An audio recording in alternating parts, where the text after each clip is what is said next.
Teman-teman semua kegiatannya lagi ngapain ya hari ini? Baru pulang kuliah nih kawal luar biasa siang-siang kayak gini ya. Baru pulang kuliah langsung ikut webinar. Produktif sekali nih Kak Raffi, luar biasa. Teman-teman yang lain bagaimana? Ada yang mungkin yang sambil bekerja nih teman-teman. Ada yang mungkin Saya masih lagi, saya sedang produksi Kak sambil buat ngirim koperasi. wah luar biasa, semangat. Produktif sekali nih ya sambil ikut webinar, luar biasa teman-teman semua. Ada yang baru pulang penelitian, wah luar biasa Kak Anissa, semangat ya untuk penelitiannya, semoga lancar.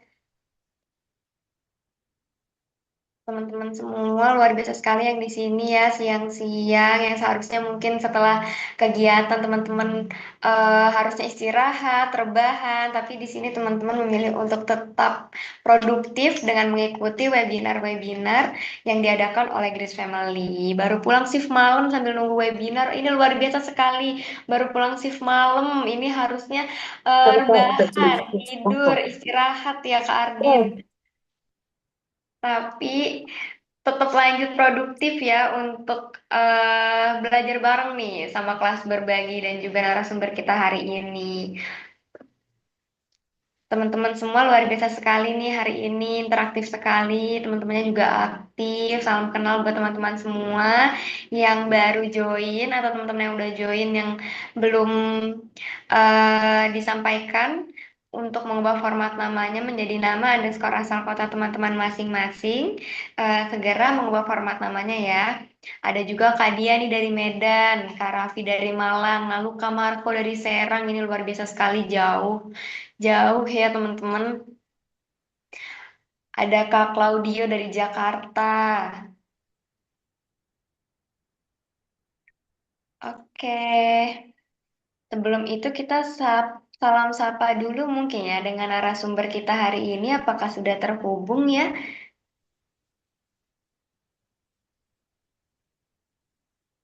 Sebelum kita mulai, sebentar ya teman-teman. Kita mulai pukul jam 2 ya teman-teman. Kita salam sapa dulu untuk narasumber kita hari ini. Halo, selamat siang Kak Eki. Apakah sudah terhubung di webinar kita? Cek, cek, cek. Halo, selamat siang Kak. Oke, selamat siang. Salam kenal Kak Eki. Oke, Salam sudah kenal jelas nih juga. ya. Oke, di teman-teman bagaimana suara Kak Eki sudah terdengar jelas belum nih? Bisa kita ini di kolom chat ya teman-teman.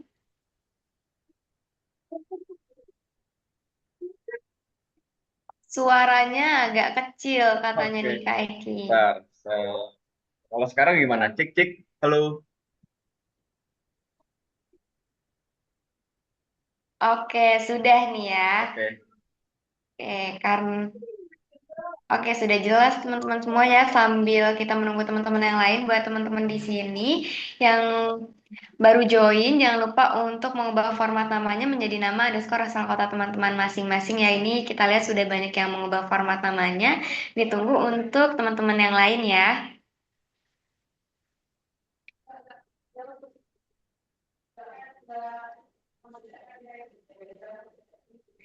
Oke, gimana nih Kak Eki sudah siap belum untuk sharing bareng teman-teman yang ada di sini nih?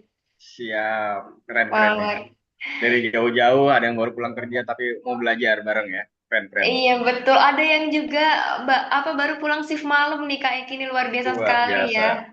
Harusnya istirahat tapi tetap memilih untuk produktif ikut bareng dengan kelas berbagi nih. Luar luar Mantap. biasa sekali. Oke teman-teman, kita mulai 2 menit lagi ya teman-teman semua ya sambil sambil menunggu Kita juga teman-teman yang ada lain ya. join. Kita juga capek. Kita juga capek. Bubuk ya, tak matiin lampunya bubuk ya.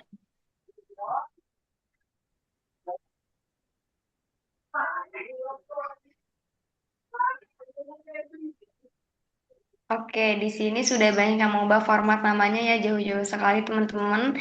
Selamat datang teman-teman yang baru join. Ini dilihat sudah 38 peserta yang join di ruang virtual Zoom. Teman-teman yang baru join jangan lupa mengubah format namanya Iya. menjadi nama underscore asal kota teman-teman masing-masing ya. Jadi tidak hanya kenal nama aja, tapi kita tahu teman-teman dari mana ya. Karena kalau kita lihat ini jauh-jauh sekali teman-teman semua.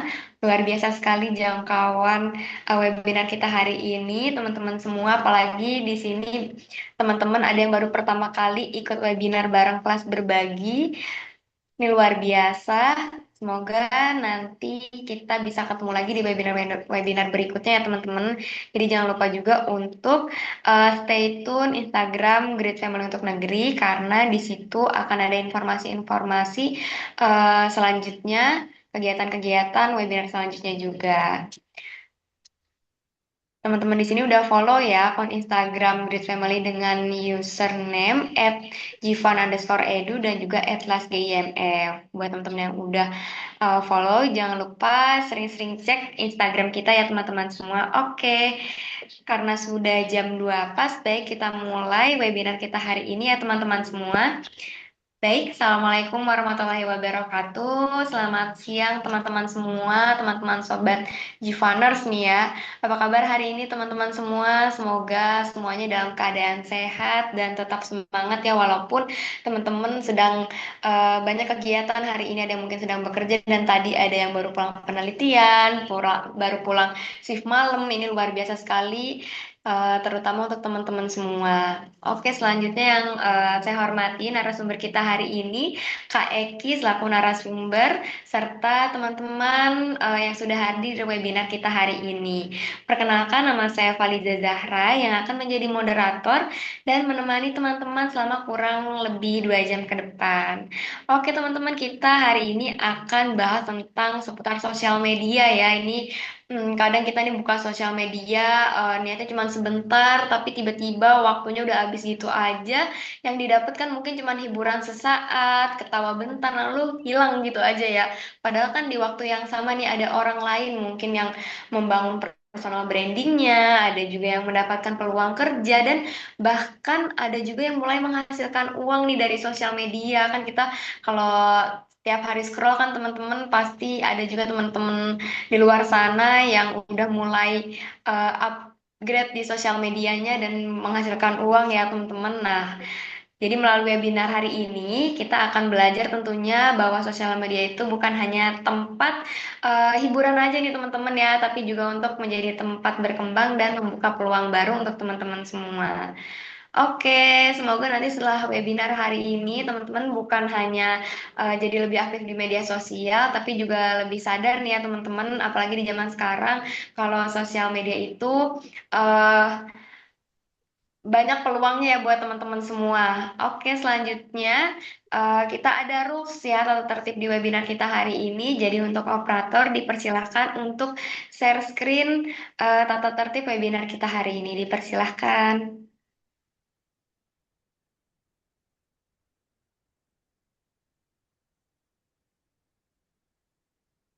Oke. Nah, teman-teman, ini merupakan tata tertib di kelas berbagi webinar di Family pada hari ini. Yang pertama, rename nama akun peserta dengan format nama underscore asal kota teman-teman masing-masing seperti yang sudah disampaikan oleh saya di awal tadi. Lalu yang kedua, peserta dimohon untuk tidak mengaktifkan fitur mikrofon saat webinar berlangsung. Lalu yang ketiga, materi webinar akan dibagikan melalui saluran dan juga grup WhatsApp resmi Grace Family ya, yang teman-teman udah join tadi. Lalu yang keempat, sertifikat hanya diberikan kepada peserta yang telah berdonasi sesuai dengan ketentuan yang telah dijelaskan pada Google Form dan juga pendaftaran di awal. Jadi teman-teman, kalau teman-teman baca di awal pendaftaran Google Form, di situ teman-teman ada eh, syarat untuk mendapatkan sertifikat yaitu berdonasi. Nanti syarat untuk berdonasi ini akan dikirimkan melalui link evaluasi yang akan dibagikan di grup WhatsApp di akhir webinar nanti ya teman-teman. Lalu yang terakhir, kita nanti di akhir acara akan ada seru-seruan yaitu pemilihan pemenang door prize berupa e-money. Jadi kategorinya akan diumumkan pada sesi penutup. Jadi jangan keluar dari Zoom ya teman-teman. Kita nanti di akhir acara akan seru-seruan. Oke, selanjutnya teman-teman dipersilakan untuk operator perkenalan dari kelas berbagi secara singkatnya saja ya. Karena di sini teman-teman banyak banget yang baru pertama kali mengikuti webinar Grace Family dengan kelas berbagi. Dipersilakan untuk operator. Share screen untuk pengenalan kelas berbagi.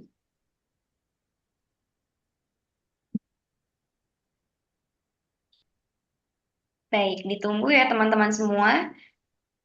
Oke, untuk operator dipersilahkan share screen.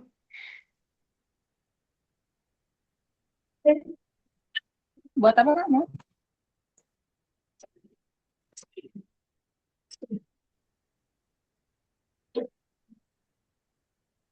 Halo, untuk operator bisa dipersilahkan share screen.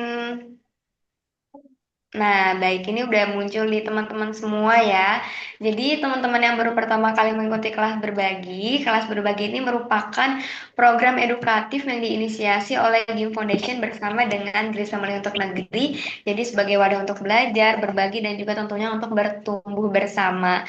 Jadi, teman-teman, selain kita mengadakan kelas berbasis daring juga, kelas berbagi yang diadakan oleh Grace Family ini menyelenggarakan seminar dan pelatihan secara offline ya teman-teman. Kalau teman-teman lihat di Instagram itu sudah banyak sekali kegiatan offline kita di sekolah, di komunitas, di perusahaan dan juga majelis taklim. Nah, materinya juga banyak sekali ya teman-teman. Selain kita menyesuaikan dengan kebutuhan peserta juga, jadi temanya juga beragam ya. Ada hypno teaching, hypno learning, lalu ada pendidikan, parenting, kesehatan fisik dan mental, self development dan juga isu sosial atau kehidupan masa kini ya teman-teman. Jadi itu merupakan profil singkat dari kelas berbagi hari ini. Jadi teman-teman yang mungkin kepo dengan kegiatan offline dari Great Family, teman-teman bisa update dan scroll di Instagram itu kita sudah banyak sekali mengadakan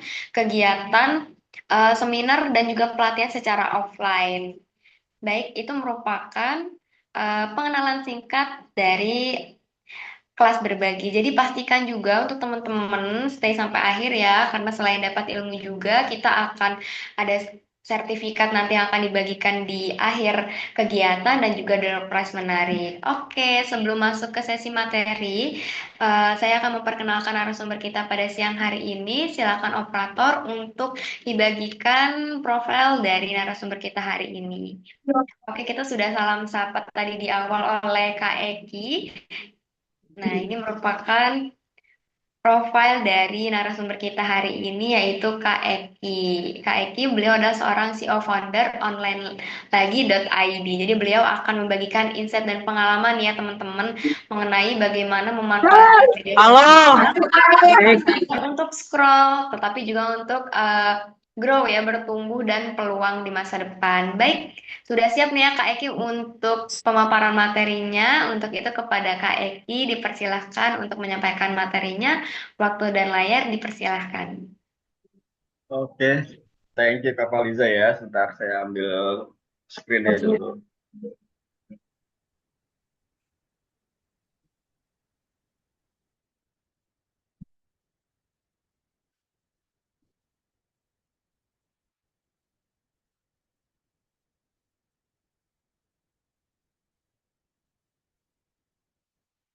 Oke, udah masuk belum, Lira? Teman-teman, cek cek. Halo, Baik, untuk share screen-nya sudah terlihat ya Kak Eki? udah full screen belum? Maaf ya. Belum ya Kak? Oke, sebentar saya.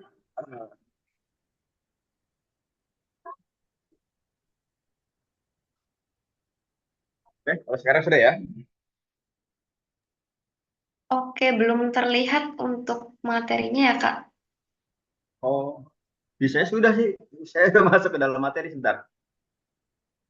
Udah belum sekarang? Oke, kalau di saya belum, mungkin di teman-teman bagaimana? Apakah sudah Coba cek muncul dulu untuk ya. share screen materinya? Bisa, belum ada nih dari Kak Raffi juga belum ada. Oke, ditunggu ya teman-teman semua.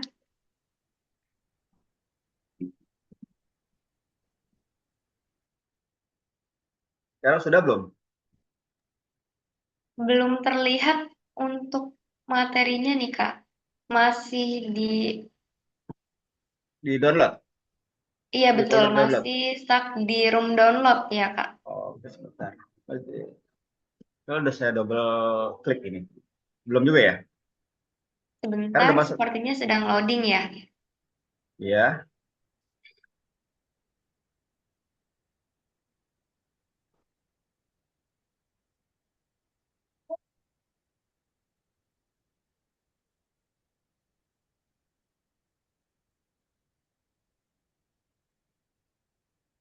Wah, sekarang saya coba ulang. Masuk kah? Nah, oke, sudah masuk Oke nih Kak ya. Eki. Oke, sebentar ya. Oke. Oke, salam kenal semuanya teman-teman dari manapun juga. Saya bangga juga buat teman-teman ini. Di sore hari harusnya leye-leye, istirahat, tapi masih mau belajar bareng. Thank you for all. Dan salam kenal dari saya. Tadi saya sudah diperkenalkan sedikit. Saya memang bergeraknya di bidang digital content management khususnya untuk saat ini. Jadi saya coba ingin berbagi dan saya sebenarnya ingin bukan berbagi ya, saya ingin berdiskusi dengan teman-teman karena kalau bicara sosial media itu kan sebenarnya apa yang untuk saat ini ya itu adalah sesuatu yang kita pegang dari awal bangun sampai mau tidur. Bahkan sampai tidur pun suka di bawah bantalnya kita naruh handphone di situ dan di dalam ada sosial media. Artinya apa? Sosial media itu sudah menjadi bagian dari hidup kita dalam tanda kutip gitu ya. Kita ya ya kita sangat tergantungan dengan sosial media. Nah, cuman kan fenomena yang ada itu adalah kebiasaan kita itu setelah ya ke awalnya ini kita ke sosial media hanya mau nyari fun mau refreshing seperti itu kan. Kita dari scroll scroll tapi padahal di dalam si sosial media ini ternyata banyak juga orang-orang yang bisa menghasilkan sesuatu di sana.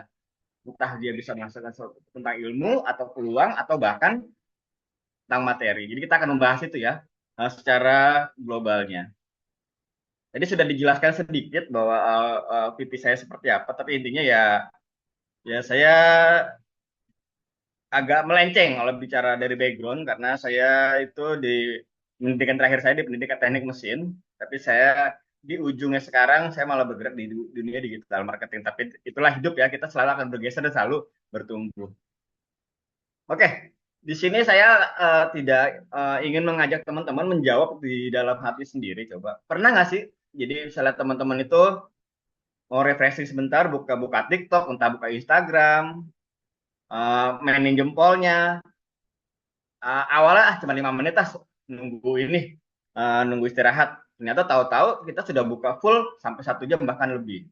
Itu fenomena yang sering terjadi seperti itu. Kemudian bahkan dari scroll scroll itu kita bisa tahu orang yang pada dasarnya nggak kenal kita juga gitu. Contoh sekarang yang lagi rame adalah kasusnya Ahmad Dhani dan Mia. Sebenarnya kita nggak tahu tuh Mia lahir di mana, Ahmad Dhani orang tuanya siapa. Gara-gara kita scroll scroll itu kita jadi tahu tuh Ahmad Dhani itu siapa, terus kasusnya seperti apa gitu. Itulah kelebihan dari scroll scroll di media sosial seperti itu ya. Tapi di sini saya coba mau ya ini sebenarnya pertanyaan umum ya teman-teman bisa raise hand atau menjawab di kolom komentar.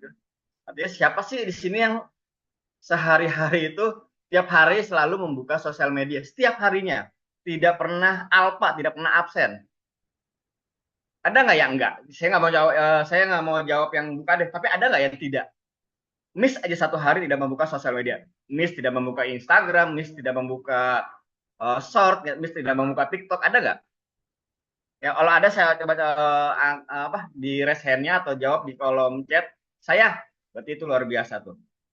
Karena sangat jarang untuk manusia Indonesia sekarang pada umumnya dan manusia di dunia ini yang tidak lepas dari sosial media. Wah luar biasa nih Kak Imelda nih, bisa miss satu hari ya di sosial media itu keren. Artinya buat saya itu adalah privilege untuk sekarang karena banyak orang yang tidak bisa lepas dari sosial media. Jadi suatu keberkahan ketika orang dia bisa tanpa merasa kehilangan bisa melepas dari sosial media itu sendiri. Kemudian selanjutnya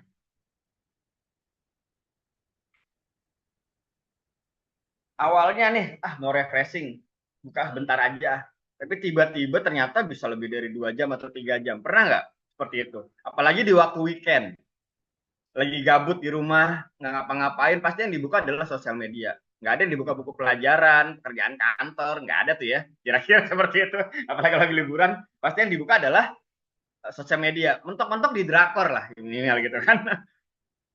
Tapi di sini saya ingin coba melihat lagi mindset ke teman-teman bahwa ketika kita sedang scroll, kita sedang lihat konten-konten dari berbagai orang, pernah nggak kepikiran, kayaknya bisa nih bikin kayak gini.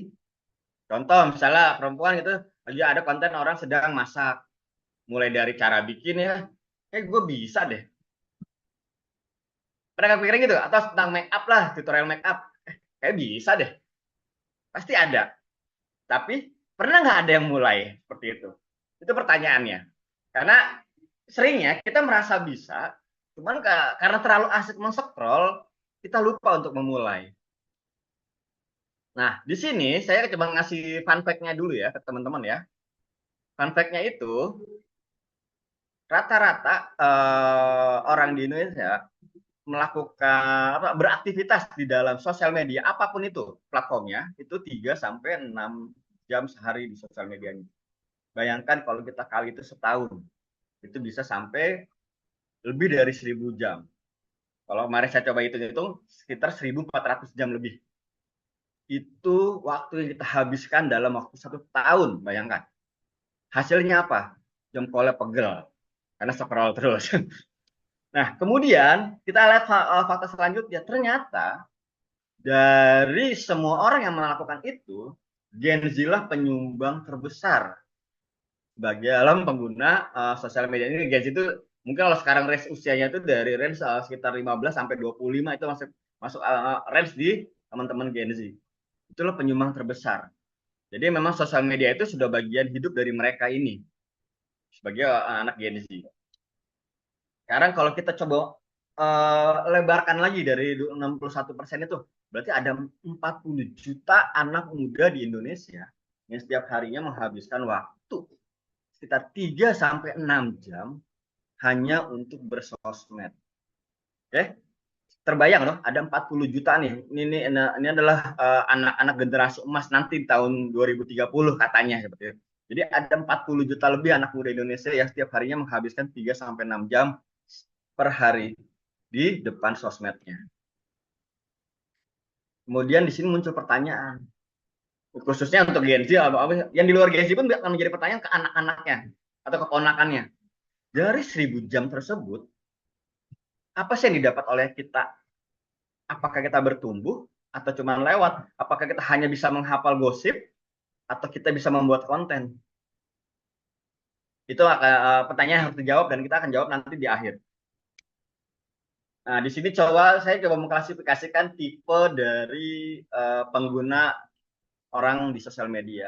Yang itu pertama adalah tipe-tipe orang yang nonton orang sukses tapi cuman nonton. Jadi kita sering tuh melihat konten-konten yang isinya tentang kesuksesan orang-orang lain. Kita seneng, kita terembrace, kita merasa kayak bisa nih. Tapi besok harinya kita nonton hal yang sama. Bukan kita melakukan apa yang dilakukan oleh si orang sukses tersebut. Itu adalah tipe yang pertama di sosmed. Nah, tapi ada tipe orang yang kedua nih. Setelah dia menonton konten yang dia minati, dia sangat kagum dengan si kreatornya, dia pelajari bagaimana cara si kreator ini membuat konten. Konten apa saja yang dibuatnya. Dia pelajari, dia mulai. Ini yang akan menjadi goals terbesar adalah mulai. Dia akan mulai membuat konten. Dan dia nggak peduli tuh walaupun kontennya sepi, dia akan terus buat dan buat dan buat. Dan ini nanti kita akan bahas lagi di slide berikutnya ya. Jadi kalau kita lihat di sini, kalau ada dari dua tipe tadi tuh ya, misalnya kita bandingkan dalam waktu, anggaplah 3 bulan. Jadi yang satu tuh masih tetap dengan scroll-scrollnya, seperti yang kita lakukan sekarang. Anggaplah kita menggunakan time travel untuk ke 3 bulan ke depannya. Kalau kita hanya tetap dengan scroll, kita akan menjadi orang yang di poin yang pertama. Tapi saya yakin orang yang melakukan menjadi tipe yang orang kedua tadi, yang mulai membuat, mulai posting, mulai konsisten, akan ada perbedaannya. Dalam 3 bulan ke depan, pasti akan ada sesuatu dari dia. Entah dia growth secara keilmuan membuat konten, entah dia growth secara pertemanan, ataupun dia growth secara peluang. Karena dia akhirnya tahu ternyata di sosmed itu ada sisi-sisi yang bisa kita ambil seperti itu.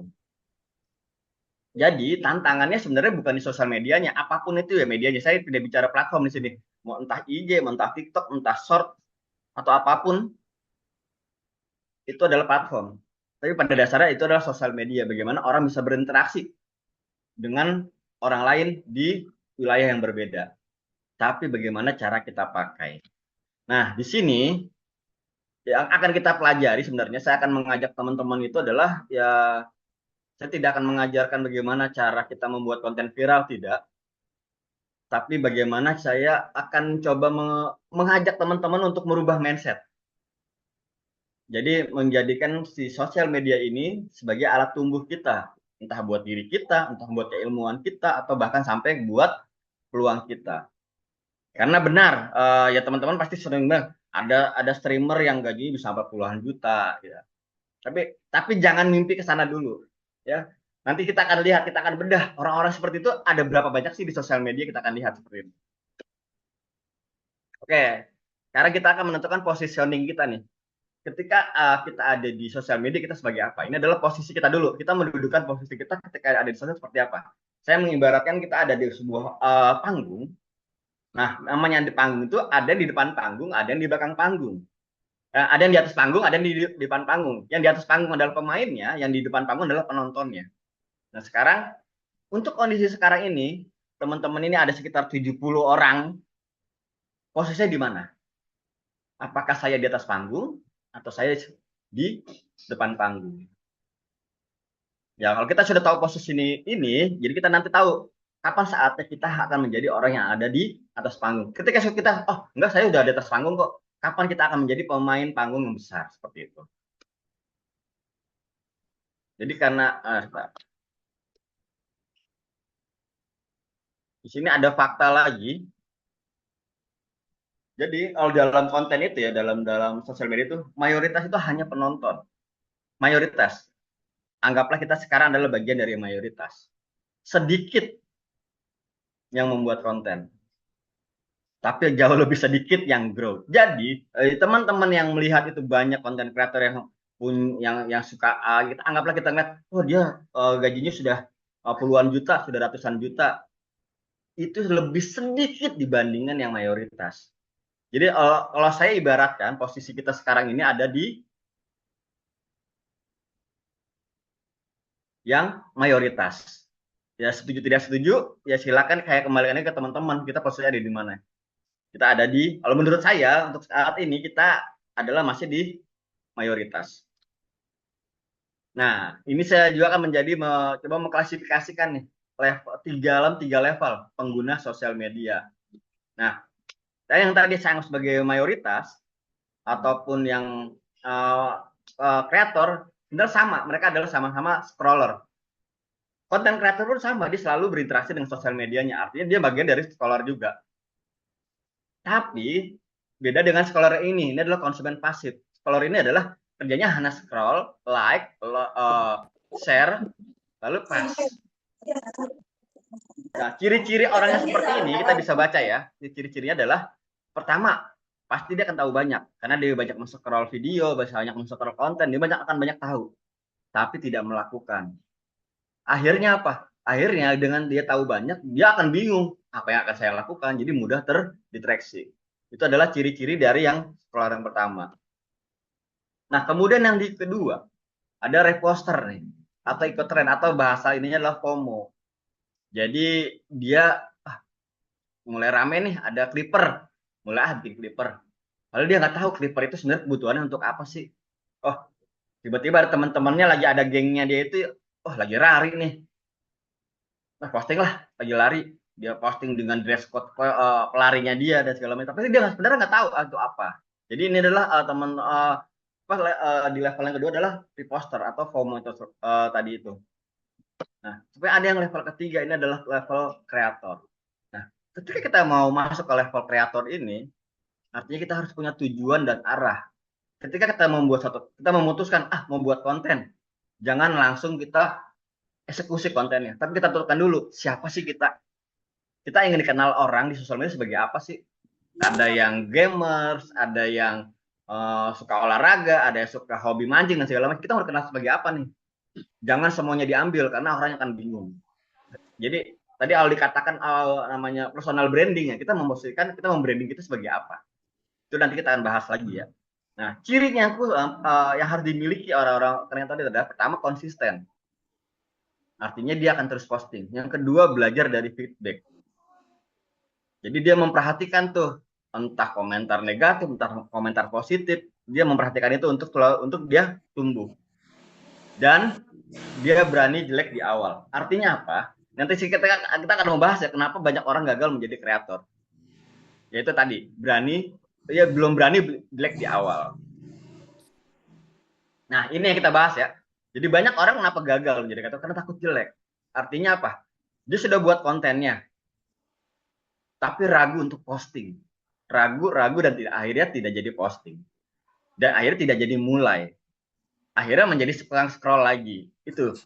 Jadi kenapa banyak orang gagal menjadi seorang kreator di situ? Karena takut jelek, takut dihujat, takut dibully di kolom komentar. Padahal itu baru ketakutan ya, belum terjadi karena kita belum posting konten tersebut. Akhirnya apa? Tidak jadi dan tidak konten-konten. Nah, yang kedua adalah menunggu sempurna. Ini yang juga yang sering terjadi. Pertama, nunggu alatnya bagus. Handphone saya masih handphone Cina nih. Nunggu sampai punya iPhone 17 deh. Seperti konten-konten kreator yang udah terkenal seperti itu. Akhirnya apa? Teman-teman nabung, kerja keras untuk mendapatkan iPhone 17. Targetnya adalah biar bisa ngonten seperti konten kreator yang teman-teman lihat. Ending-endingnya apa? Ketika sudah punya tuh iPhone 17, nggak ngonten juga karena sibuk dengan scroll-scrollnya tadi. Terus kemudian di sini ada nunggu waktu yang pas. Jadi ada yang bilang, besok aja lah. Udah ada niatnya nih, tapi kerjanya besok aja lah. Nah, ini level yang masih lumayan, karena masih ada deadline-nya, besok. Walaupun ketika besoknya, teman-teman akan bilang lagi, besok aja lah. Terus seperti itu. Tapi ada yang level paling tinggi adalah tardeh. Nah, tardeh ini bahaya. Karena kalau teman-teman, kapan mau kerjain kontennya? Tardeh. Ketika teman-teman bilang tardeh, itu kita nggak tahu tuh limitnya kapan. Bisa 2 hari kemudian, bisa 3 tahun kemudian, dan bisa tidak terjadi sama sekali. Jadi hindari teman-teman kondisi yang seperti ini, menunggu sempurna, karena tidak ada yang sempurna. Sempurna itu hanya milik Andra and the Backward. Dan yang ketiga adalah overthinking nih. Jadi posting nggak ya kira-kira? Ini lagunya pas nggak ya? Ini captionnya pas nggak ya? Padahal udah jadi kontennya, tapi kan terlalu banyak dipikirin, akhirnya mendelay untuk posting. Dan itu akhirnya ya teman-teman nggak punya konten juga untuk dilihat orang lain seperti itu. Dan yang keempat adalah bandingkan diri. Ini yang sering terjadi. Terkadang kita kan akan meniru nih ya konten kreator yang kita suka. Saya ikutin gayanya lah. Tapi ketika kita coba meniru, bukannya kita melakukan ATM nih, amati, tiru dan modifikasi. Tapi kita malah menjadi minder karena ngeliat, wah kayak gue nggak bisa deh jadi kayak dia. Dia jago banget, alatnya bagus, kameranya bagus dan segala macamnya. Kita tidak fokus dengan konten yang kita buat, tapi kita fokus sama orang yang kita puja. Misalnya kita punya idola satu konten kreator. Nah, kalau kita berjalan di situ, akhirnya kita nggak jadi juga, percuma. Dan percayalah teman-teman bahwa semua konten kreator yang menurut kita hebat, menurut kita bagus, dulunya pernah jelek. Yang membedakan adalah mereka mulai. Mereka posting untuk konten. Walaupun menurut mereka jelek, mereka posting dan mereka tumbuh. Sedangkan kita masih dipikirin, masih diangan-angan, masih ragu. Itu yang membedakan antara kita, posisi kita dengan si konten kreator. Nah, sekarang kita akan coba bongkar ini semua ya ke teman-teman ya. Bagaimana kita coba bangun nih mindset baru nih. Kalau anggaplah teman-teman ini sudah punya mental block. Artinya, sekarang teman-teman, mari kita bongkar mental block tersebut. Kita hapus nih dari isi kepala kita akan memasukkan sesuatu yang baru. Mindset yang baru. Mindset yang pertama adalah mulai dari jelek itu normal. Artinya, konten pertama itu buat kita atau siapapun itu bukan untuk viral, tapi untuk mulai. Step pertama kita itu adalah konten pertama kita. Kalau kita ngerasa jelek, posting aja dulu. percayalah di dunia digital itu tidak ada jelek yang benar-benar jelek, bagus yang benar-benar bagus. Karena penilainya adalah netizen, penilainya adalah pengguna sosial media yang lain, dan mereka tidak expert di sana. Kalau mereka suka ya bisa sangat subjektif, mereka tidak suka pun bisa sangat subjektif. Artinya ya kita harus bisa menelan itu, menerima itu, dan jangan takut pernah untuk mulai walaupun kita menganggapnya itu adalah konten yang jelek.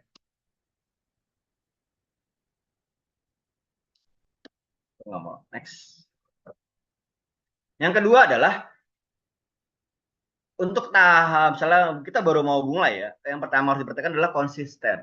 Artinya kita jangan posting sekali, kemudian posting lagi nanti 3 minggu lagi, kemudian kita posting lagi 2 minggu setelah 3 minggu tadi, seperti itu. Akhirnya tidak ada waktu yang gradual. Nah, itu bahaya juga. Pertama, nanti kita akan bicara tentang algoritma dari si platform, itu tidak bisa menerima itu. Dan kedua juga orang yang menonton akan bingung, ini sebenarnya niatnya sih jadi konten kreator, padahal kontennya sudah mulai dilirik sama orang, tapi karena tidak konsisten akhirnya hilang. Atau akhirnya kenapa, alasannya pas ketika ditanya kenapa sih kak nggak pernah posting lagi, iya postingnya kemarin saya video jelek jadi saya males nguploadnya, seperti itu. Akhirnya ya yang akan membuat orangnya sudah mulai tertarik dengan konten-konten kita akan menjadi hilang, seperti itu ya. Yang ketiga adalah ini yang paling penting nih, fokus ke progres bukan ke perfection. Jadi fokus aja pada peningkatan dari konten yang kita buat, bukan pada kesempurnaannya. Kalau saya ambil analoginya adalah lebih baik kita punya 10 konten biasa, tapi kita bisa upload secara gradual, daripada kita coba buat satu konten yang sempurna mungkin, sesempurna mungkin, yang pada akhirnya itu tidak pernah diposting. Karena apa? Karena kita selalu menganggap konten ini tidak sempurna. Jadi untuk awal, apapun itu, selama konten sudah kita anggap sudah jadi, posting. Dan keempat, ini yang perlu teman-teman tahu, sosial media itu harus dianggap sebagai tempat belajar, bukan tempat pembuktian. Jadi kalau ketemu Prabu takut dicela, takut dihina, enggak. Karena apa? Kita harus menganalogikan bahwa sosial media itu adalah tempat untuk kita belajar nih, belajar membuat konten, tempat kita untuk bisa tumbuh menjadi konten kreator yang lebih baik lagi. Karena apa? Sosial media itu adalah tempat kita belajar dan sebagai ruang latihan kita. Nah, ini adalah sebelum kita masuk ke step berikutnya adalah kita harus tahu nih sebenarnya sosial media itu bukan tentang siapa yang paling berbakat, tapi orang yang berani untuk mulai dan konsisten. Ya, ingat ya, ada kata konsisten ini sering saya tekankan dari beberapa slide berikutnya, dan kita akan tahu jawabannya kenapa konsisten sangat penting untuk pemula seperti kita. Dan juga sosial media itu benar, bukan tentang orang siapa yang paling berbakat, bukan orang yang punya alat yang bagus, bukan orang yang punya skrip bagus, bukan orang yang punya tampang bagus, tapi orang yang berani mulai dan dia selalu akan konsisten. Nah, di sini nanti kita habis ini anggaplah kita oke, fix saya mau jadi saya ingin membuat konten yang serius tentang saya. Nah, kita akan lihat nih. Kita akan pelajari dulu cara kerja sosial media atau algoritma sederhananya. Jadi teman-teman sering bilang kan, wah algoritma kita nih nggak mendukung, dia hanya pro pada konten-konten kreator besar. Jadi kayak kita merasa tidak adil ya, konten yang kita buat nggak naik, tapi konten yang sama tapi dibuat oleh konten kreator besar bisa naik, seperti itu. Tapi kita harus tahu dulu nih tugas dan fungsi dari si algoritma ini sendiri. Jadi algoritma itu tugasnya sebenarnya adalah dia tugasnya di semua platform ya, walaupun nanti algoritmanya akan berbeda-beda nih. Algoritma dari misalnya dari Instagram dengan TikTok itu masih akan berbeda. Karena mereka punya pasar sendiri-sendiri. Dengan shortnya si YouTube pun akan berbeda. Tapi tugas utamanya algoritma adalah menahan selama mungkin nih si para pengguna platform ini dimanapun dia berada. Pengguna YouTube pasti algoritma akan berusaha menahan orang yang mengkonsumsi YouTube tiap hari untuk tetap stay di sana. Begitupun yang lainnya. Itu adalah tugas utama dari algoritma. Jadi dia menahan nih. Bagaimana caranya? Kita akan bahas di slide berikutnya ya. Nah, kita akan lihat nih bagaimana cara si algoritma ini berpikir. Jadi kalau kalau kita coba beranalogi, misalnya teman-teman misalnya berlangganan Netflix, suka menonton anime misalnya, habis nonton Jujutsu Kaisen atau habis nonton Dragon Ball. Nah, habis itu kita stop nih ya, kita berhenti, kemudian besoknya kita buka Netflix lagi. Pasti di bagian paling atas itu ada suggestion, ada yang disarankan oleh si Netflix tentang anime-anime yang genre dengan anime kita tonton sebelumnya. Itu adalah namanya memberikan opsi sesuai dengan minat kita. Itulah cara kerjanya si algoritma. Nah, sekarang kita juga harus tahu nih sinyalnya kenapa algoritma itu akhirnya sih jadi penentu konten ini baik atau tidak. Yang pertama ya adalah attention. Jadi kalau di attention ini misalnya teman-teman sering mendengar kata hook ya, nanti saya akan cari sendiri. Kata hook itu adalah kata kunci atau perilaku pertama di sebuah konten. Jadi pada umumnya orang yang sekitar scroll itu dia hanya punya konten ini untuk dilihat ya, hanya punya waktu 1 sampai 3 detik. Si tukang scroll ini tidak berminat di atas 3 detik, maka dia akan scroll ke atas, lalu hilanglah konten kita. Jika kita tidak bisa menarik orang itu untuk bertahan dalam si konten kita buat. Nah, artinya hooknya harus bagus. Hook yang bagus adalah tidak bertele-tele. Contoh yang seperti di bawah. Halo guys, di video ini saya akan membuat tutorial tentang membuat ayam goreng dengan rasa air. Nah, itu terlalu panjang. Orang sudah tahu kita akan membuat ayam. Karena dari captionnya, dari gambar yang kita berikan, kita bisa tahu. Kita langsung masuk ke kontennya. Begini cara membuat ayam paling baik. Seperti itu. Jadi tekankan seperti itu. Jadi hilangkan hook-hook yang sangat bertele-tele. Kedua, retention, daya tahan tonton. Nah, ketika dia sudah tertarik dari 3 detik pertama, kita harus mengupayakan mereka untuk sampai bertahan sampai ke video detik terakhir kita. Artinya, buat hint ya, buat konten kreator awal seperti kita ini, pertama jangan buat konten yang terlalu panjang. Contoh misalnya teman-teman buat video vertikal atau 9:16. Saran saya untuk memula adalah bangun video itu range di bawah 60 detik. Bahkan untuk sekarang di bawah 45 detik. Jadi ketika kita sudah berhasil di 3 detik pertama, mereka hanya sisa menonton 40 detik berikutnya. Jangan kita buat konten 5 menit, 2 menit, jangan seperti itu dulu. Untuk awal ya, untuk awal. Kalau orang sudah mulai mengenal kita, boleh kita mengubah behavior itu. Tapi untuk awal, saran saya ya, under 45 detik. Sedangkan kalau untuk video vertikalnya, atau 16:9 ya, itu paling nggak di 4 menit atau sampai 5 menit. Jangan kita tahu-tahu langsung bikin yang 50 menit, atau kita, Deddy Corbuzier bisa tuh ditonton sampai jutaan orang, padahal videonya panjang sampai 1 jam lebih. Ya itu Deddy Corbuzier, bukan kita. Kita belum sampai sana, dan kita akan sampai sana nantinya, gitu ya. Jadi buatlah jangan terlalu panjang, dan langsung to the point untuk awal-awal. Yang ketiga adalah interaction, ini yang paling penting. Jadi interaction adalah bagaimana ketika kita membuat konten, ada yang komen, ada yang share, ada yang like, itu adalah interaction. Dan itu dinilai oleh si algoritmanya si sebuah platform. Ketika konten tersebut ada interaksinya, ada yang like, ada yang nge-share, ada yang komen, maka dianggap konten itu bagus. Dan esok harinya atau di beberapa hari kemudian, si algoritma ini akan memberikan konten yang sama nih ke orang yang melakukan komen, share, dan like tersebut. Itulah tiga opsi atau tiga sinyal yang harus kita pahami bagaimana caranya si algoritma itu bekerja.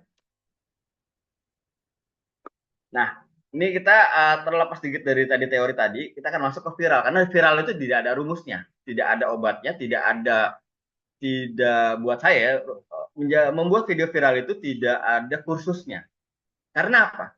Video viral itu adalah video yang sangat spontan, sangat insidental. Dan biasanya kalau video viral itu sering ya sangat pendek dan sangat to the point, sangat nabrak.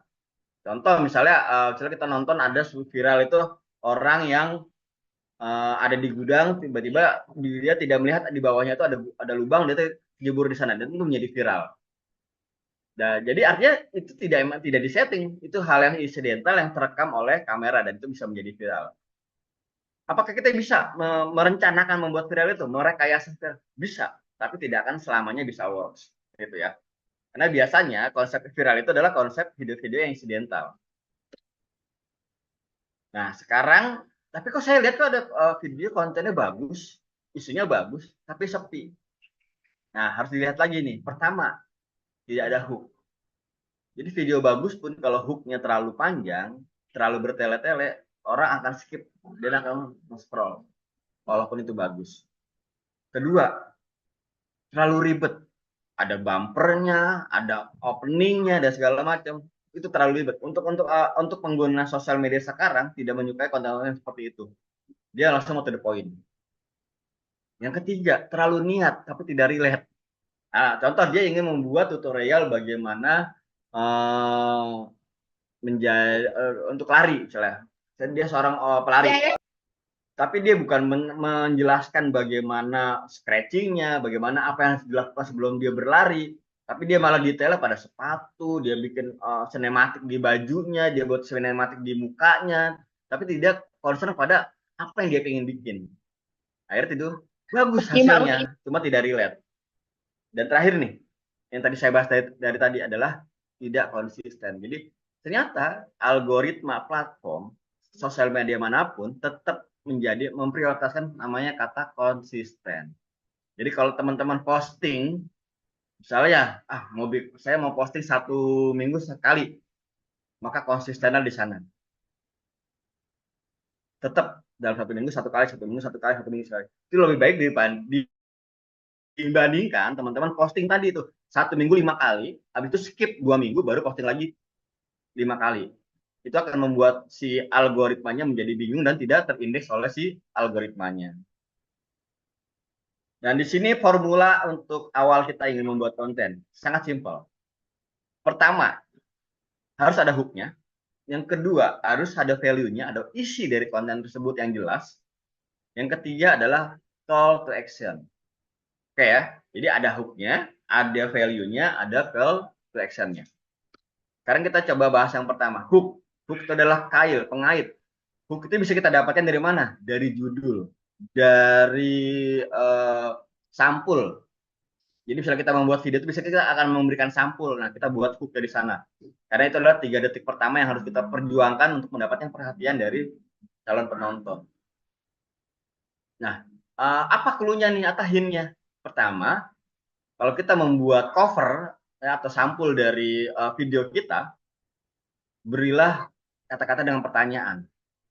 Jadi kita akan membuat judul itu dengan pertanyaan atau fakta unik ataupun pernyataan yang kontroversial. Contoh untuk fakta unik, tahukah kalian ternyata ada zombie di belalang sembah? Nah, dengan seperti itu orang bertanya, oh benar, belalang sembah kita sering lihat, tapi ada zombie di dalamnya. Baru nanti kita masuk ke detail dalamnya. Ternyata memang benar ada hewan parasit di dalam si belalang sembah tersebut. Jadi ada value-nya juga kita bisa berikan. Kemudian untuk value ini, ketika kita sudah berhasil di hook-nya, nah di value ini itu kan harus singkat, jelas, dan reliable. Ya, jadi jangan kita sudah berhasil menarik orang untuk stay di konten kita selama 3 detik. Tapi dalam penjelasannya kita bertele-tele juga. Tidak to the point, tidak straight. Atau terutama untuk konten kreator yang masih baru ya, itu akan skip. Biasanya dia setelah 5 detik, kan sini skip. Ya kan tidak sampai ke detik terakhir. Jadi hati-hati dengan untuk value ya. Kita sudah berhasil di hook-nya, kita juga harus menjaga value-nya. Yang terakhir ada CTA-nya. CTA-nya itu adalah call to action-nya. Bagaimana sih ajakan kita supaya kita bisa berinteraksi nih. Orang yang menonton sampai habis mau berinteraksi di kolom komentar.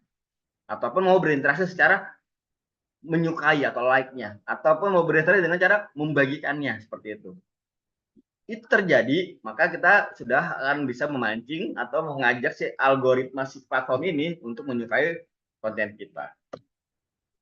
Jadi kalau sini saya coba bayangkan algoritma itu adalah jadi dia bukan sebagai penjaga perhatian, bukan algoritma itu bukan musuh buat kita. Kita ngerasa algoritma hanya mendukung konten kreator yang musuh, tidak. Karena pada dasar tugas utama algoritma itu adalah membuat semua user ya, user itu adalah pengguna sosial media apapun platformnya untuk stay lebih lama di dalam si platform tersebut. Itu adalah tugas utama dari si algoritma. Nah, di sini kita akan masuk ke call to action-nya. Jadi ini yang sering terjadi ya, baik mau di pelatihan secara offline ataupun online. Saya harap teman-teman di sini nih, sekarang sudah ada 75 orang, jangan pernah bawa pulang itu adalah insight doang. Atau iya ya bener nih, sama tuh. Bisa deh. Karena tantangan terbesar nih ketika kita ada dalam suatu seminar atau webinar itu adalah bukan masalah ilmu, karena ilmu itu kita bisa dapatkan di sini. Atau bahkan nanti ketika kita berinteraksi pun, ketika bersitu itu adalah ilmu. Tapi terlalu banyak ilmu tanpa aksi, ya nggak akan jadi apa-apa juga, gitu ya. Dan just kalau misalnya teman-teman materinya bagus nih, keren. Tapi kalau nggak teman-teman coba juga, ya buat apa? Jadi teman-teman menghabiskan waktu nih tadi yang ada yang baru pulang kerja, ada yang mau waktu istirahat diluangkan untuk belajar ini, tapi tidak ada actionnya, ya itu akan menjadi sia-sia ilmu hari ini. Nah, di sini saya akan mengajak teman-teman dengan 7 hari challenge. Jadi teman-teman harus bersiap diri ya. Jadi saya akan mengajak teman-teman ini adalah bagaimana kita ya atau teman-teman di sini silakan melakukan perjanjian dengan diri sendiri. Ini di situ karena kita tidak bisa menilai, tapi kita harus berjanji melakukan 7 hari challenge ini. Jadi dalam 7 hari minimal teman-teman sudah siap 3 konten yang untuk di-upload. Oke ya. Kalau yang siap silakan coba di raise hand semua. Saya mau lihat raise hand-nya. Bisa nggak? Dalam 7 hari ke depan, teman-teman akan membuat 3 konten siap upload. Bukan 3 konten dalam kepala ya. Tapi 3 konten yang siap upload. Oke, sekarang bagaimana caranya nih? Saya akan coba mengerucutkan, walaupun nanti sebenarnya akan bisa bebas-bebas aja ya teman-teman ya. Pertama teman-teman, ada beberapa struktur dari konten. Pertama konten tentang edukasi. Jadi sebenarnya edukasi ini adalah bagaimana teman-teman punya keahlian apa. Di bidang apa? Di bidang make up kah? Di bidang masak kah? Nah, teman-teman bisa melakukan konten edukasi di situ. Atau yang bisa memberikan konten tips and tricks seperti itu. Kedua, ada konten yang sangat relate. Artinya ya teman-teman membagikan apa yang teman-teman rasakan sekarang. Itu juga sangat dicari orang. Jadi sekarang dia relate banget lagi sama gue. Akhirnya banyak kita mencari orang yang memiliki perasaan yang sama di sana. Itu bisa juga dibangun sebagai konten. Kemudian yang ketiga, storytelling. Jadi menceritakan pengalaman, menceritakan bagaimana kita bisa mencapai sesuatu. Itu juga bisa kita buat kontennya. Tapi ini hanyalah contoh ya, contoh konten. Teman-teman bisa menggunakan pilar-pilar konten yang lain. Cuman disinilah yang paling penting. Kalau saya bilang itu adalah breakdown hari atau kita membuat timeline yang jelas. Tadi di awal kita sudah bilang saya akan membuat 3 konten dalam 7 hari. Ingat ya, itu sudah berjanji dengan diri sendiri. Apa step by stepnya? Anggaplah hari ini adalah hari pertama. Maka saya minta teman-teman menuliskan di coret-coretannya, di note handphonenya, tuliskan 3-5 ide. Cukup di situ untuk hari pertama. Jangan 10, no. Jangan 7, no. 3-5. Ya. Karena apa? Orang kebanyakan ide, rata-rata nggak ada yang jalan. Contohnya kalau kita janjian. Kita janjian makan nih. Oke, ya begini ya. Oke. Akhirnya apa? Nggak terjadi. Itu sering terjadi di grup WhatsApp ketika janjian untuk buka puasa. Benar nggak sih? Jadi kita janjian. Terlalu banyak janjian, akhirnya sampai lebaran pun tidak terjadi itu buka puasanya. Nah, jadi makanya di sini saya minta nih, karena kita punya targetnya 3 konten yang harus diupload ya. Maksimal 5 ide. Artinya apa? Kalau satu ide nggak work, ambil ide yang keempat. Seperti itu ya. Jangan terlalu banyak mengambil ide di hari pertama. Ke hari kedua, riset kita. Kita melakukan riset, kita melakukan membuat skrip sederhana. Apa yang kita akan lakukan di hook-nya? Apa yang kita akan lakukan di 3 detik pertama? Apa yang kita lakukan di 15 detik berikutnya? Apa yang kita lakukan di closing-nya atau di CTA-nya? Seperti itu. Buat script sederhana saja. Kemudian di hari ketiganya lakukanlah produksi. Ya, dari ide tadi sudah diturunkan menjadi, kita sudah riset, sudah jadi skrip, lakukanlah produksinya, rekam atau cari gambar, cari video yang relate, lakukan desainnya seperti itu. Dan di sini jangan merasa ih masih jelek nih, ada yang kurang. No, no, no. Saran saya, lakukan revisi itu 2 sampai 3 kali saja. Lebih dari itu jangan. Kita ambil 3 take, misal kita ngambil video sendiri, ambil 3 take, pilih yang paling bagus. Jangan ambil 10 take. Itu akan menghabiskan waktu. Tadi sudah dibahas di awal ya. Jelek itu normal. Jika kita menurut kita jelek, karena belum tentu menurut kita jelek, menurut yang nonton itu jelek. Itu belum tentu. Nah, artinya apa? Di hari ketiga nih, kita sudah punya 3 konten yang saya upload. Lalu tinggal di hari keempatnya kita mulai posting. Nah, kalau di sini contohnya adalah posting harian. 4, 5, 6, tiap hari satu. Artinya one day, one post. Buat teman-teman yang mampu seperti itu silahkan. Tapi saya ada opsi yang lain. Bikin satu minggu 3 kali posting.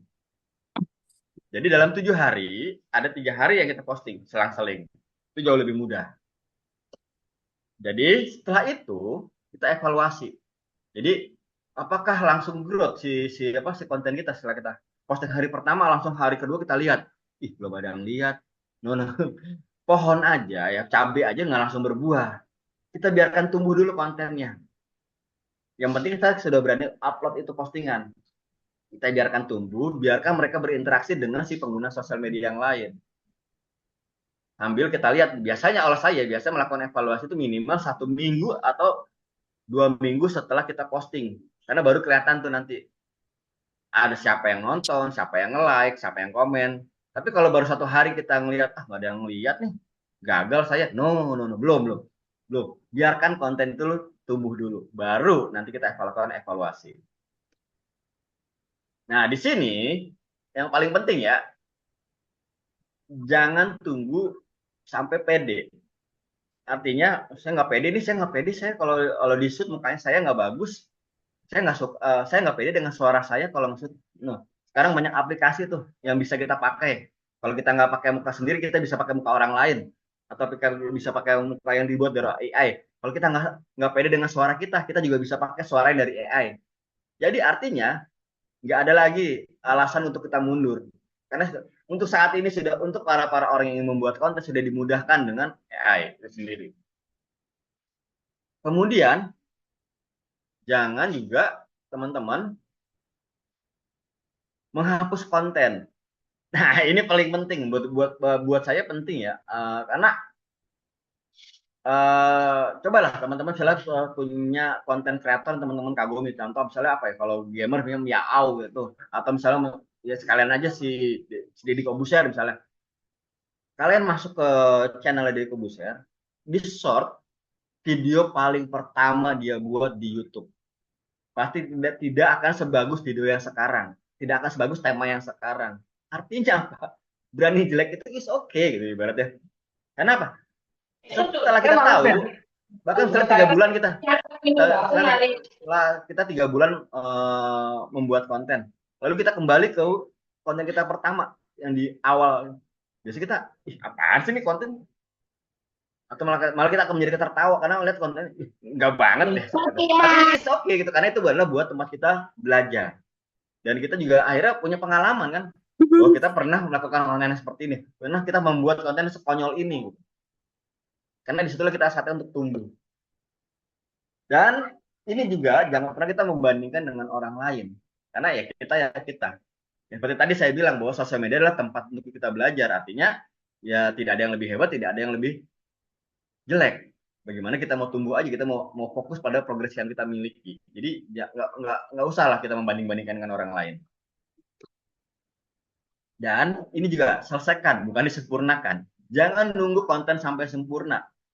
Jadi buat kontennya sebentar, tapi mas ngeditnya bisa berminggu-minggu, kan ya tidak jadi kontennya. Jangan seperti itu. Selesaikan posting.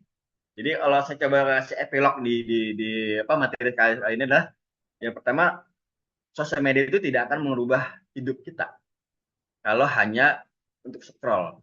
Karena ya kita akan menjadi seperti itu aja. Mau nunggu 1 hari, mau nunggu 1 minggu, mau nunggu 1 tahun, jika kita hanya scroll, kita akan ada di posisi itu. Ya, kita akan bertambah pintar. Ya, kita akan bertambah banyak tahu. Tapi kita tidak akan menjadi pelaku di sosial media itu.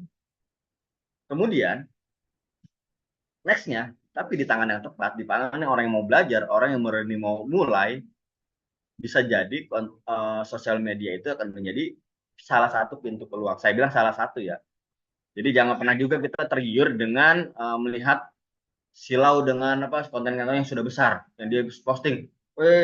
Bisa dapat monet segini nih, saya bisa monetasi segini. Bukan itu targetnya. Karena kita bertambah link, tambah ilmu itu juga bisa menjadi kelebihan kita nanti yang bisa kita pakai di dunia kerja kita sendiri seperti itu.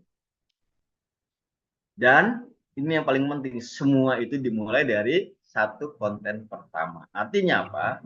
Ya, kita harus memulai nih batak pertama kita seperti apa, milestone pertama kita atau apa, yaitu adalah kita membuat konten pertama kita. Oke, tadi saya sudah bilang di action plan-nya kita punya teman-teman punya, saya ajak untuk membuat perjanjian dengan diri sendiri, punya dalam 7 hari ke depan punya 3 konten yang siap upload. Oke, nextnya saya kembalikan ke moderator. Kalau kita mau diskusi, saya lebih senang sebenarnya berdiskusi. Jadi kita bisa tahu, kita bisa belajar bareng dengan teman-teman semua.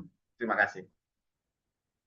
Ya, terima kasih untuk Kak Eki atas pemaparan materinya, ini luar biasa sekali ya. Ini sepertinya banyak banget yang relate banget apa yang disampaikan oleh Kak Eki tadi, apalagi untuk saya pribadi dan mungkin teman-teman lagi ya yang masih ingin mulai dan juga mau berkembang nih. Kadang kan ada banyak keraguan nih, bener, ada overthinking, terus ada takut gagal, terus takut gak cukup bagus, terus banyak lagi overthinking lainnya nih ya teman-teman, sampai akhirnya sering nunda untuk mulai nih ya, betul. Oke, untuk teman-teman yang lain, kita akan masuk ke sesi diskusi nih, sesi tanya jawab. Untuk teman-teman yang mau bertanya dan mau sharing langsung dengan Kak Eki narasumber kita hari ini, dipersilahkan untuk raise hand nih. Kalau di sini kita lihat dari tadi yang raise hand ini udah ada, yaitu Kak Emilda Melda nih. Oke, Kak Oke, Melda baik, Kak. bisa langsung. Oke, dipersilahkan Kak Melda. Ya, eh, Kak. Ya, Ya, halo oke. Kak. Iya. Kakak, Assalamualaikum warahmatullahi wabarakatuh. Saya mau bertanya, Waalaikumsalam. eh, dengan konsep kita scroll dan grow, yang baik tuh mindsetnya atau pilar-pilar itu strategisnya seperti apa? Dan apa yang kita hindari untuk guna menyongsong Indonesia Emas 2045, supaya kita sukses dan menjadi Oke. orang yang pertama tampil di panggung. Oke. Ini langsung dijawab apa dikumpulin dulu, Kak? Oke, bisa langsung dijawab Kak Eki pertanyaan dari Oke, Kamelda. siap. Sebenarnya dari materi yang saya coba sampaikan tadi ya, seriesnya tadi, ini cuma satu sih, Kak Melda. Berani mulai. Iya. Jadi seberapa banyak pun konsep kita mengenai tentang konten, kita belajar tentang platform, kita belajar tentang algoritma, kita belajar bagaimana syuting, segala macam, kita belajar itu semua. Tapi kalau nggak ada yang kita posting, ya percuma gitu. Jadi intinya, buat saya ya, intinya adalah apapun yang terjadi dengan kondisi kita yang sekarang ini, posting dulu aja. Jadi tadi saya tadi bilang ya, di action plan kita adalah saya memberikan tantangan nih buat teman-teman nih, buat diri kita sendiri. Bisa nggak sih 7 hari ke depan punya 3 postingan nih? Oh, susah. Tadi saya sudah paparkan tuh bagaimana caranya. Day-1-nya seperti apa, day 2-nya seperti apa, day 3-nya seperti apa. Dan harusnya tidak susah itu. Tapi intinya di day 4-nya ini nih, day 4-nya ini. Posting. Jangan sampai kita sudah mikirin konsep, sudah mikirin idenya, sudah mikirin konsepnya, sudah bikin itu videonya, tapi karena kita merasa malu, merasa takut, merasa minder, nggak diposting. Jadi intinya situ. Apapun hasilnya, itu adalah produk kita. Walaupun menurut kita jelek, belum tentu menurut orang lain jelek. Artinya apa? Di posting. Seperti itu. Itu kan ada ya. Hal-hal yang dihindari Pak supaya kita tampil terdepan di panggung yang perlu dihindari tambahannya apa? Oke, kalau perlu dihindari pertama adalah yang pasti ya, kita kan ingin selalu tumbuh. Nah, permasalahannya kita juga sering melihat yang beberapa konten kreator yang akhirnya redup. Ketika dia besar menjadi redup. Karena apa? Jumawa, menjadi sombong. Atau dia akhirnya memanfaatkan platform yang besar itu untuk menipu. Sering dengar nggak beberapa konten kreator yang saling giveaway, yang akhirnya dibongkar ternyata dia menipu. Dia itu settingan, padahal followernya sudah banyak. Nah, hindari seperti itu. Buat saya, konten itu harus lahir dari kejujuran. Kejujuran, keresahan kita sendiri. Karena apa? Saya yakin apa yang kita rasakan ini pasti akan dirasakan orang lain. Dan orang lain itu ketika merasakan, dia akan merasa relate seperti itu. Jadi hindari menipu ya. Apalagi ketika tadi harapannya ketika sudah besar. Karena apa? Banyak sekali konten-konten kreator yang besar akhirnya pun jatuh karena seperti tadi itu. Dia menggunakan platformnya secara tidak baik seperti itu, Kamelda. Oke, makasih banyak Kak. Sama-sama Kak. Assalamualaikum. Waalaikumsalam. Oke, baik. Semoga menjawab pertanyaan dari Kak Melda ya. Saya izin minum ya. Oke, bener Kak Eci, silakan. Oke, bener Kak Melda, tapi emang yang paling penting itu bukan langsung sempurna ya, betul, tapi berani memulai. Oke, selanjutnya ada yang mau raise hand juga. Baik, terima kasih Kak Melda. Lalu yang raise hand ada Kak Cahaya Amonta dari Banda Aceh, ini luar biasa, jauh sekali. Salam kenal Kak Cahaya, dipersilahkan. Ya Kak, Assalamualaikum warahmatullahi wabarakatuh. Sebelumnya perkenalkan saya Cahaya Amonta dari Aceh. Kebetulan saya juga seorang mahasiswa Kak. Jadi di sini kan waktu itu saya udah mulai sih kayak buat konten gitu di YouTube kan Kak. Jadi saya temanya itu kayak make up sama skincare. Kemarin kan saya suka tuh pakai skincare dan make up sampai sekarang juga. Tapi di sela-sela itu saya kayak kayak ngerasa capek gitu Kak buat konten. Jadi sekarang kayak udah nge-stuck gitu. Jadi gimana ya Kak tipsnya biar kayak kayak kita tuh bisa jalan terus kayak gitu Kak biar nggak nge-stuck. Terus gimana menurut Kakak gimana kita tuh postingnya itu misalnya di satu platform aja kah atau di beberapa platform seperti misalnya udah post di YouTube nih apa post lagi di TikTok ataupun Instagram dan sejenisnya gitu Kak. Oke, sebelumnya Kak Cahaya saya boleh tanya nggak? Iya Ketika Kak. masih posting di YouTube ini ada plannya nggak? Artinya ketika kakak posting tentang make up atau skincare itu kakak sudah menentukan nih saya sudah menyiapkan 7 konten atau punya bank konten lah ibaratnya yang ready to upload atau buatnya itu buat langsung posting seperti itu Kak untuk Oh Kak kemarin Cahaya. kemarin kan misalnya kayak 1 minggu kan Kak, saya siapin gitu misalnya kayak kayak satu hari tuh siapin ini 3 video, jadi nanti kan diedit edit edit tuh, nanti tinggal upload ke hari selanjutnya, habis itu nanti tag video lagi kayak gitu, sekalian cari ide. Oke. Siap tuh. Nah, jadi sebenarnya ini udah step berikutnya karena buat saya ya anggaplah sebenarnya Kak Cahaya ini sudah pernah membuat konten, bahkan sudah pernah konsisten. Ibaratnya sudah menyiapkan 3 video, lalu diupload, lalu menyiapkan lagi gitu seperti itu. Nah, artinya di sini adalah di plannernya menurut saya. Jadi ada istilah anak sekarang itu adalah burnout ya. Ibaratnya kan bingung nih mau ngangkat tema apa lagi nih saya nih. Kayaknya sudah semua deh tentang skincare gitu. Ibaratnya seperti itu ya. Padahal untuk menghindari burnout itu, pertama jika kita sudah spesifik di satu tema, sebenarnya Kak Cahaya ini bisa nih melakukan banking namanya. Jadi banking konten untuk awal ya. Karena buat saya buat konten-konten yang sangat spesifik seperti yang make up seperti ini atau skincare, karena skincare pun ya walaupun ada ratusan kan belum tentu kita pakai semua kan. Ibaratnya belum tentu kita bisa beli semua. Artinya kita bisa harus memiliki bank konten yang bisa menceritakan nih ya entah tadi tips dan triksnya. Jadi kita bisa bedah dari pilar-pilarnya. Artinya kalau tetap kakak mau fokus di make up dan si skincare, nah kita bisa bedah lagi tuh dari keunggulannya itu konten tersendiri, dari kekurangannya konten sendiri bisa dipecah artinya. Jadi untuk menghindari burnoutnya dari kehabisan idenya kakak. Itu yang pertama. Yang kedua, jika kakak memang sedang bermain di sana, otomatis nanti itu pasti akan berhubungan juga dengan teman-teman yang punya konten yang sama. Iya. Jadi ada cara yang kedua nih adalah mengajak kolaps. Ini sering dilakukan sekarang. Jadi banyak teman-teman konten kreator ketika sudah mulai burn out dengan idenya, dia akan mengajak kolaps konten kreator sejenis. Dia melakukan kerjasama di sana. Apapun bentuknya, bisa entah Q&A dan segala macam.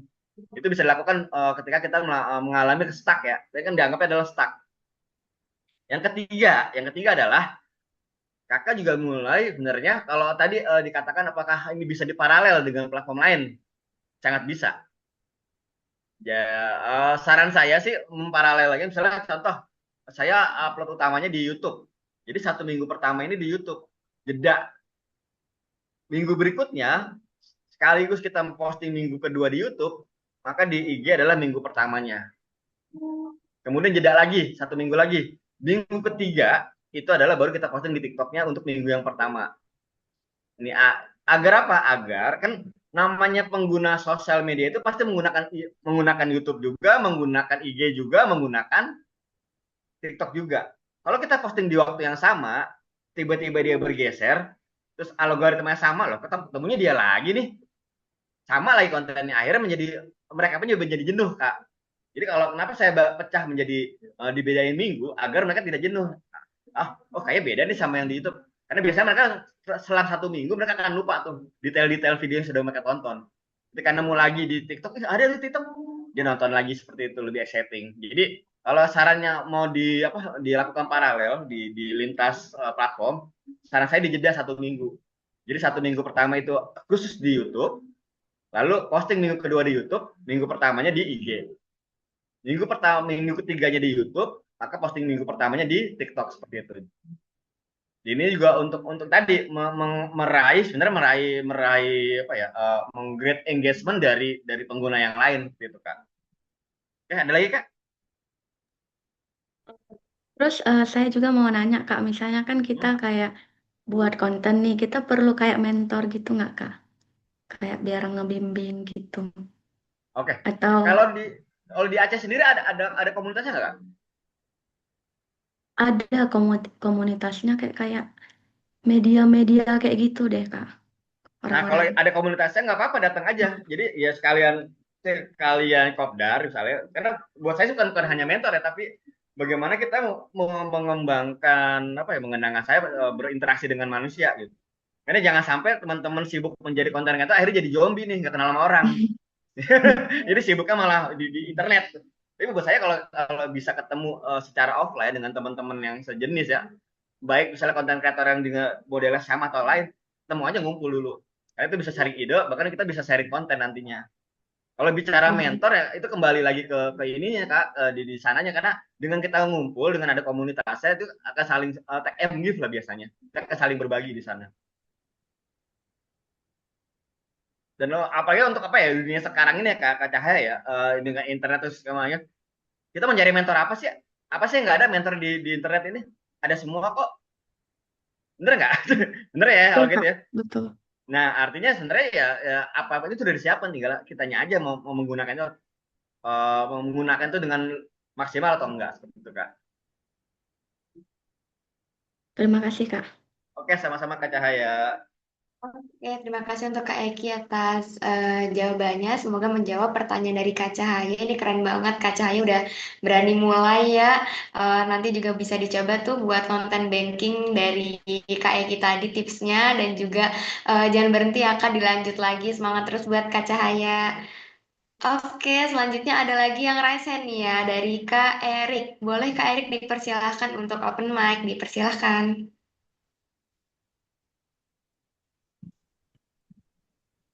Selamat sore, Kak Eki. Selamat sore, Perkenalkan, Kak. saya Erik dari Jakarta, Kak. Siap, Nah, siap. Kak, bagaimana Kak untuk membangun personal brand di dunia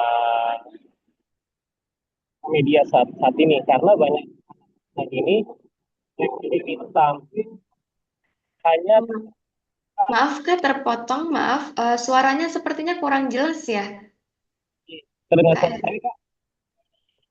Halo, Iya, halo, halo Kak. terdengar suara saya nggak Kak? Sekarang lumayan. Saya nanya nih Kak, ini kan sekarang ini kan banyak gen milenial nih Kak, Hmm, mereka ini sangat bingung untuk mengembangkan aktivitas mereka nih, Kak, di ya. dunia digital. Nah, bagaimana cara kita nih Kak untuk membangun branding mereka Kak untuk di Oke. 5.0 Kak, karena banyak teman-teman saya nih Kak, sama saya, mereka ini terkendala eh, kreativitas mereka Kak di dunia digital itu seperti apa?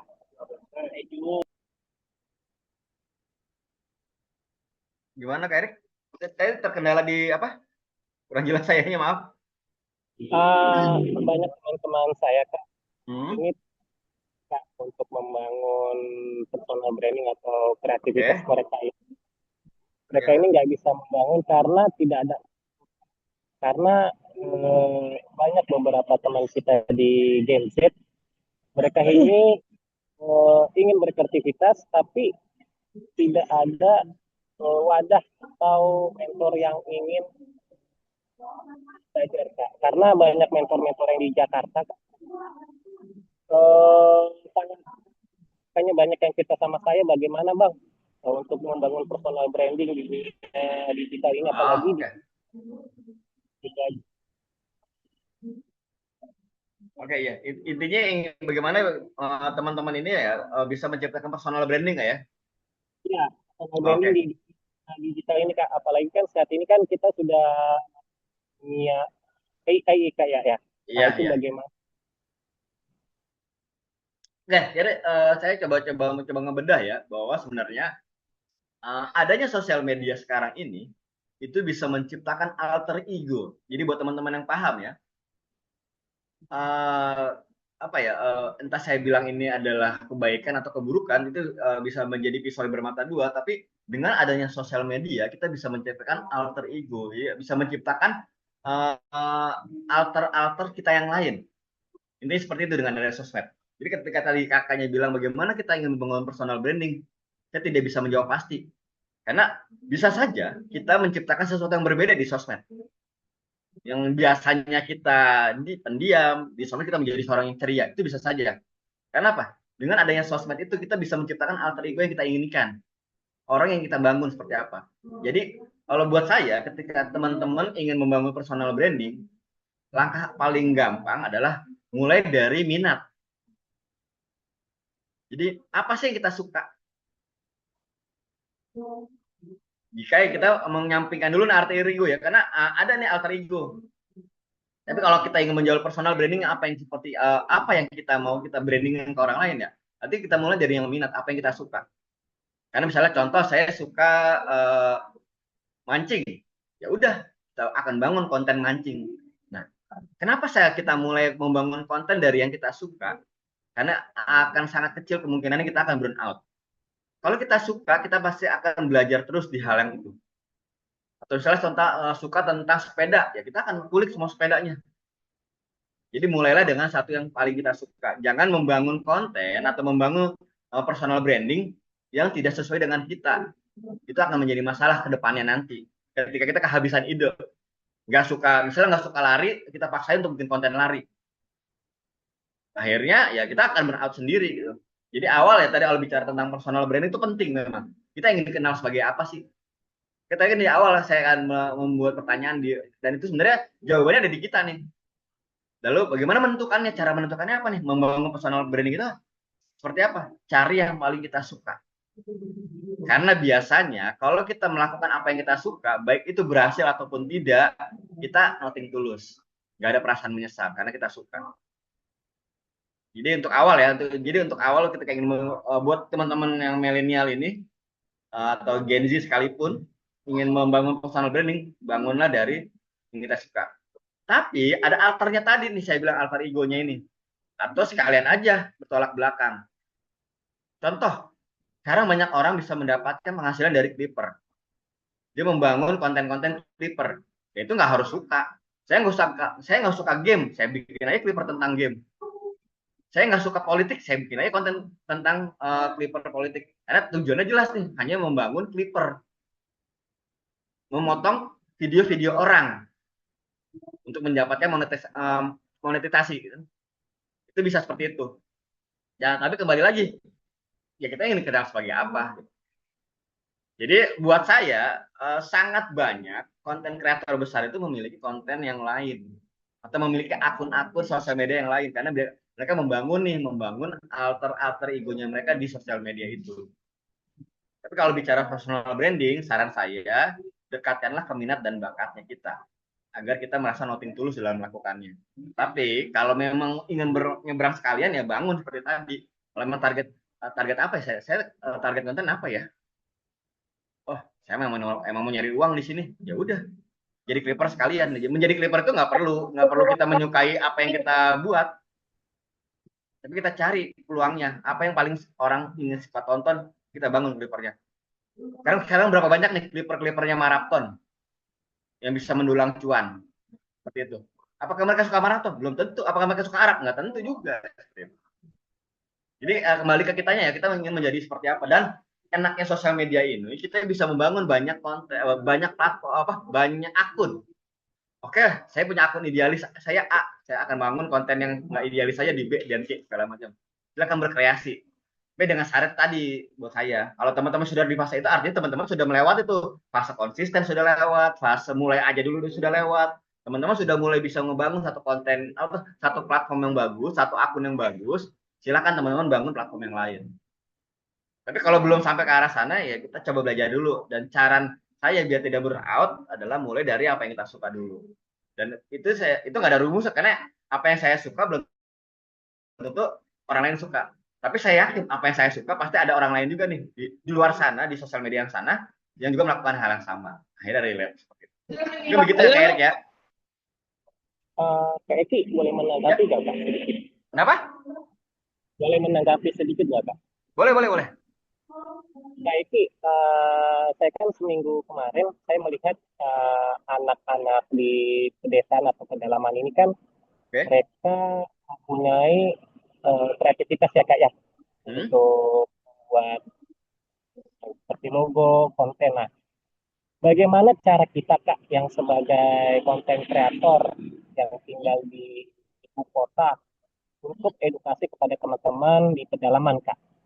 Supaya mereka mengerti, oh begini loh tentang cara edit, oh begini toh cara pembuatan konten, oh begini toh cara kita mencari cuan di beberapa platform. Nah, karena mereka ini banyak yang kontennya mereka ini diambil Kak, hak ciptanya sama teman-teman sama konten Kak. Nah itu bagaimana cara kita edukasi kepada teman-teman di pedalaman supaya mereka mengerti tentang konten kreator ini Kak di dunia digital. Oke.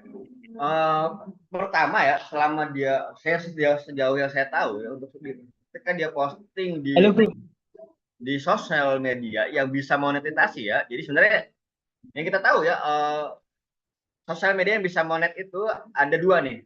Ada apa? Ada YouTube, ada Facebook dengan fanpage-nya. Karena ada all IG kita hanya mendapat engagement. Nah, jadi kalau buat saya ketika teman-teman yang di daerah itu posting di YouTube dan videonya digunakan sama orang lain itu tidak bisa dimonetisasi.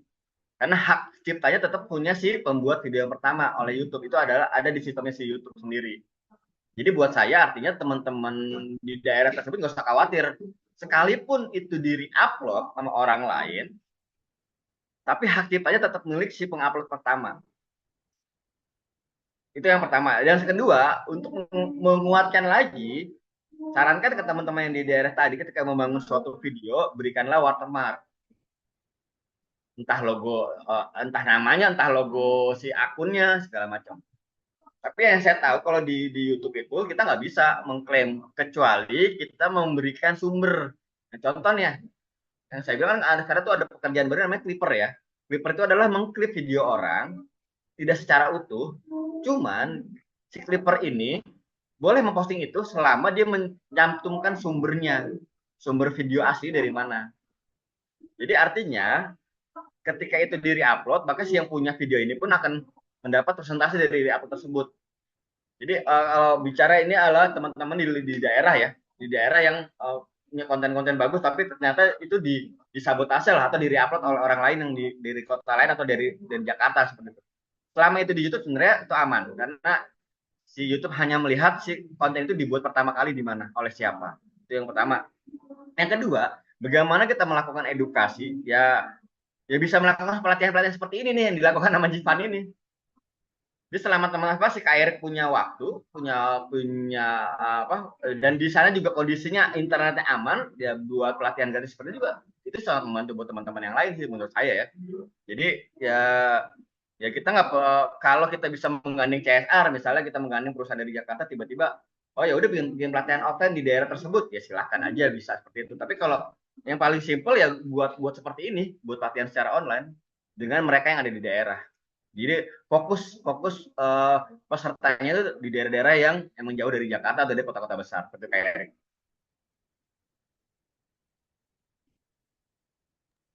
Oke Kak, makasih ya Kak.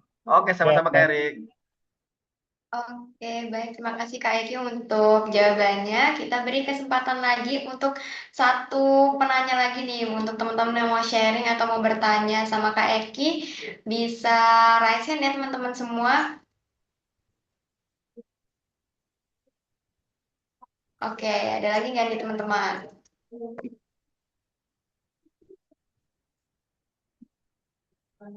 Ditunggu ya teman-teman semua ya. Bagi teman-teman yang mau bertanya atau sharing diskusi bareng dengan Kak Eki, bisa dipersilakan untuk raise hand nih teman-teman. Oke, ada Kak Dewi Indah nih yang raise hand. Bisa dipersilakan Kak Dewi Indah untuk langsung open mic. Ya baik, terima kasih Kak buat kesempatannya. Izin untuk suara saya udah terdengar ya. Ya, halo Kak Dewi, silakan. Oh ya, oke. Ya baik Kak. Jadi apa namanya, mungkin saya pengen bertanya itu terkait penyimpanan file Kak. Karena kemarin itu saya juga sempet tuh udah mulai bikin-bikin video terutama di TikTok. Karena kebetulan untuk saat ini kan memang lagi rame ya Kak ya, para afiliator TikTok, kita bantuin apapun itu untuk jualan dan lain sebagainya. Komisinya kan juga lumayan ya gitu ya Kak ya. Nah terus saya udah coba tuh buat ikut-ikutan lah bikin apa namanya video-video gitu bareng sama teman-teman. Tapi terus setelah 1 bulan berjalan itu saya ada kendala di penyimpanan. Jadi kayak tiba-tiba storage untuk HP-nya itu udah mulai penuh. Jadi kayak untuk mulai edit itu juga benar-benar lemot banget. Terus juga buat tag kontennya itu kayak dikit-dikit harus apa file ada penuh harus dihapus dulu. Terus Oke, bahkan tuh pernah juga kayak apa namanya udah semangat banget tuh Kak tag video kayak ada sekitar 3 menit gitu. Terus tiba-tiba apa namanya videonya nggak bisa kesimpan, kehapus otomatis ya gara-gara penyimpanannya penuh itu. Iya, Akhirnya kayak apa namanya lama-lama saya jadi Jadi malas ya? malas bikin lagi. Oke. Lah mungkin ada tips Kak buat penyimpanan ini Kak. Oh, Terima ada. kasih. Ya siap. Jadi gini Kak Dewi. Ini hampir kendala semua orang ya. Karena misalnya kita bekerja melalui handphone itu pasti mau handphone kapasitas besar atau kecil pun akan hal yang sama. Cara yang pertama adalah mensinkronkan media kita dengan Google. Karena Google itu memberikan storage ya. Artinya media kita nih entah media itu maksudnya ada di kamera ya, galeri kita tuh disinkronkan dengan Google kita, otomatis itu akan masuk ke Google Foto. Itu cara yang pertama tuh. Dan akhirnya apa? Yang di galeri yang di kita bisa kita kosongkan tanpa takut kita nggak punya backup karena kita sudah ada tuh di Google Foto. Jadi mensinkronkan itu. Karena apa? Satu akun Google itu punya jatah 15 GB storage. Menurut saya lumayan.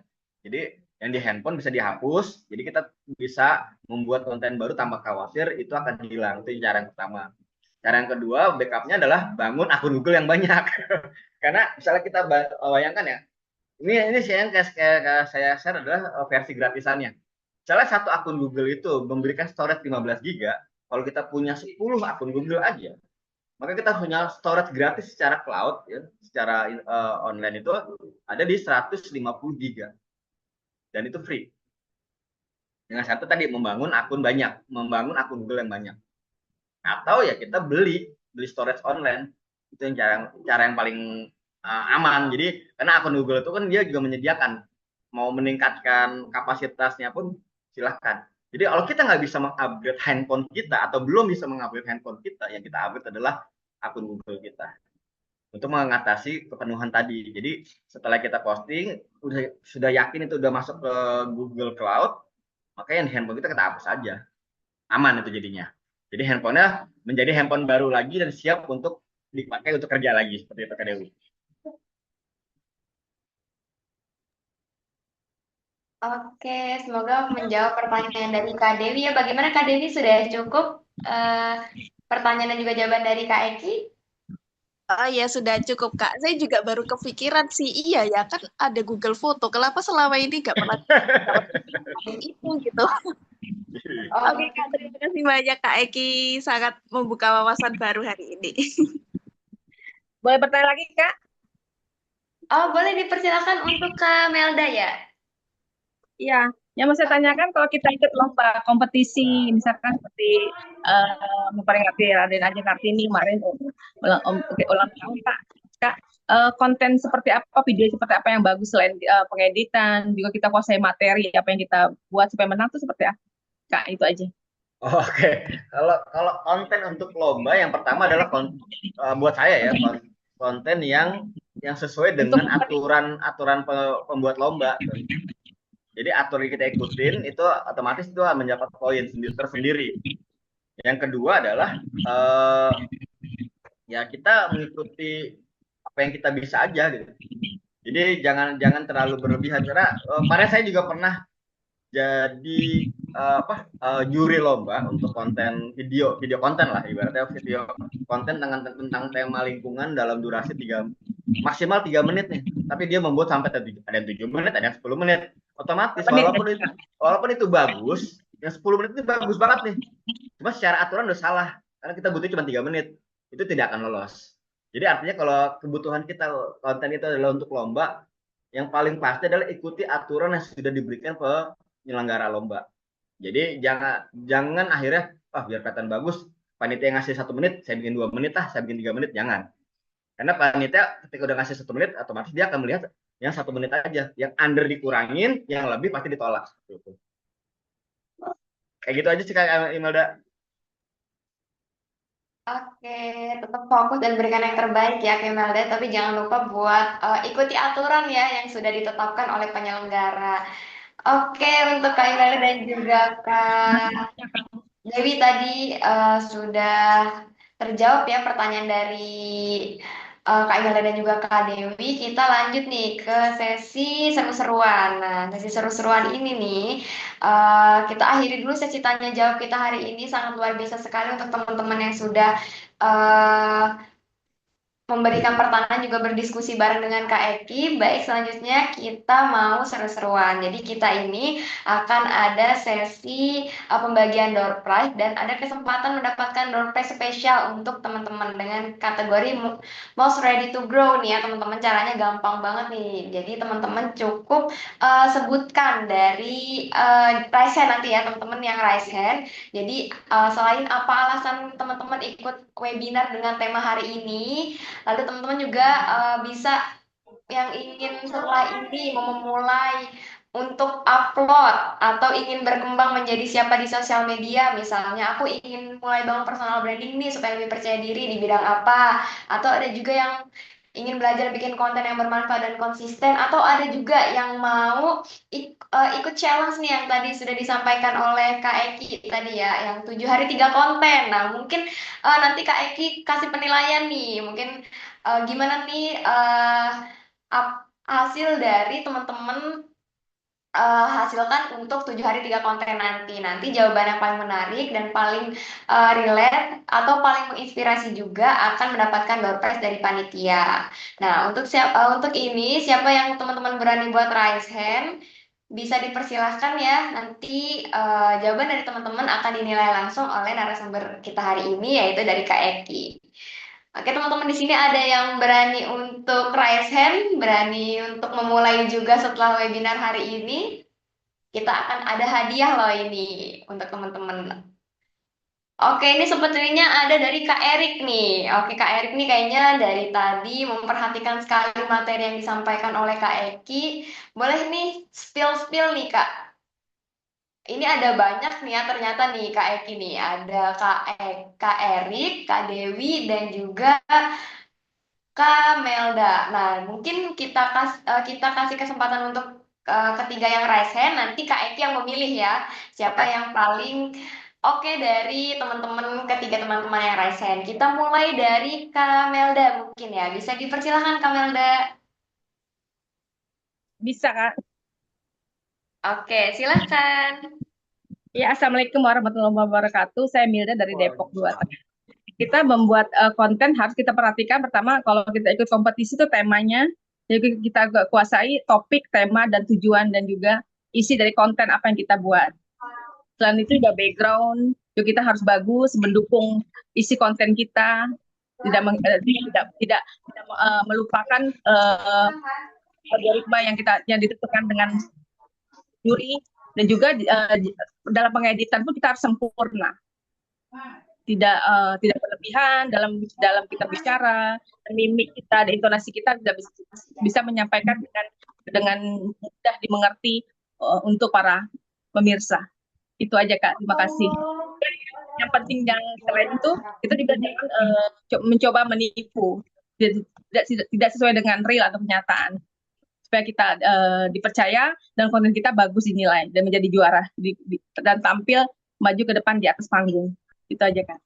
Dan konsisten membuat isi konten yang baik dan benar. Terima kasih Kak. Wassalamualaikum warahmatullahi wabarakatuh. Oke, Waalaikumsalam warahmatullahi wabarakatuh. Terima kasih untuk Kak Melda. Nah, mungkin kita koreksi sedikit. Mungkin setelah ini ya, teman-teman ada yang mau memulai berkembang menjadi siapa di media sosial. Nah, untuk Kak Melda sendiri, apakah setelah ini mau melakukan 7 hari 3 konten seperti yang sudah disampaikan oleh narasumber kita hari ini, atau bagaimana nih Kak Melda? Rencananya setelah webinar hari ini, apa yang akan dilakukan nih oleh Kamelda sendiri? Ya, saya coba buat konten yang baik Mbak, sesuai dengan tema dan konsisten dan juga algoritma yang ada. Tidak berlebihan, tidak menipu, juga tidak keluar dari tema yang kita buat. Itu Kak. Terima kasih. Oke, baik. Terima kasih Kamelda sudah menyampaikan. Oke, selanjutnya kita lanjut lagi nih. Terima kasih Kamelda sudah menyampaikan dan juga berani ya buat terakhir nih teman-teman. Kita lanjut ke peserta yang raise hand selanjutnya nih Kak Eki. Ada Kak Erik. Oke, boleh dipersilakan Kak Erik. Bisa langsung open mic. Terima kasih Kak Farisa. Selamat sore buat teman-teman dan selamat sore buat Kak Eki dan Kak Farisa. Menurut saya Kak, untuk pembuatan konten itu tidak perlu mahal. Yang penting kita mengerti segmen-segmennya, seperti kita judulnya seperti apa, cara pengeditan kontennya seperti apa, dan apabila teman-teman pengen dubbing atau pengisi suara, harus tahu intonasi suaranya seperti apa. Karena konten itu dilihat dari cara pengeditan suara dan alur musiknya. Karena kalau ada alur musik, itu akan hidup. Dan cara pengeditannya juga pun kita harus tahu segmen-segmennya, bagaimana cara pengeditannya, Kak. Itu saja. Karena gini Kak, ngedit salah satu sekolah. Nah, itulah saya belajar caranya Kak, dari segmen-segmennya, bagaimana cara pembuatan untuk pengeditannya dan bagaimana caranya kita memasukkan lagu di momen-momen tertentu Kak. Itu saja. Terima kasih.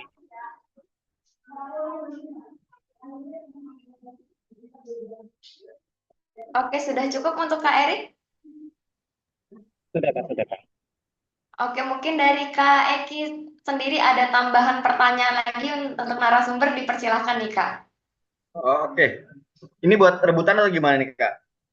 Boleh buat rebutan ya, tapi teman-teman yang mau rebutan raise hand-nya bisa diturunin dulu nih ya. Biar kita seru-seruan juga nih.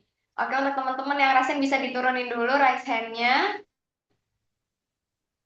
kita rebutan nih ya. Nanti kita eh lihat siapa yang raise hand duluan.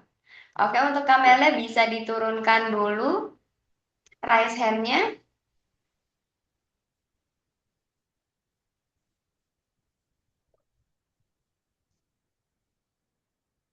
Oke, ini sepertinya Kamelda belum menurunkan raise hand-nya. Jadi kita lihat saja setelah Kamelda yang raise hand, berarti itu yang akan menjawab pertanyaannya ya. Oke, Ya, bisa benar. langsung nih Kak Eki. Oke, Di saya simpel aja. Kalau tadi nyimak, sebenarnya ya kita membahas tentang algoritma ya. Apapun platformnya, tapi semua platform itu memiliki algoritma. Jadi saya coba minta tolong jabarkan dengan bahasa teman-teman sendiri. Apa sih algoritma itu?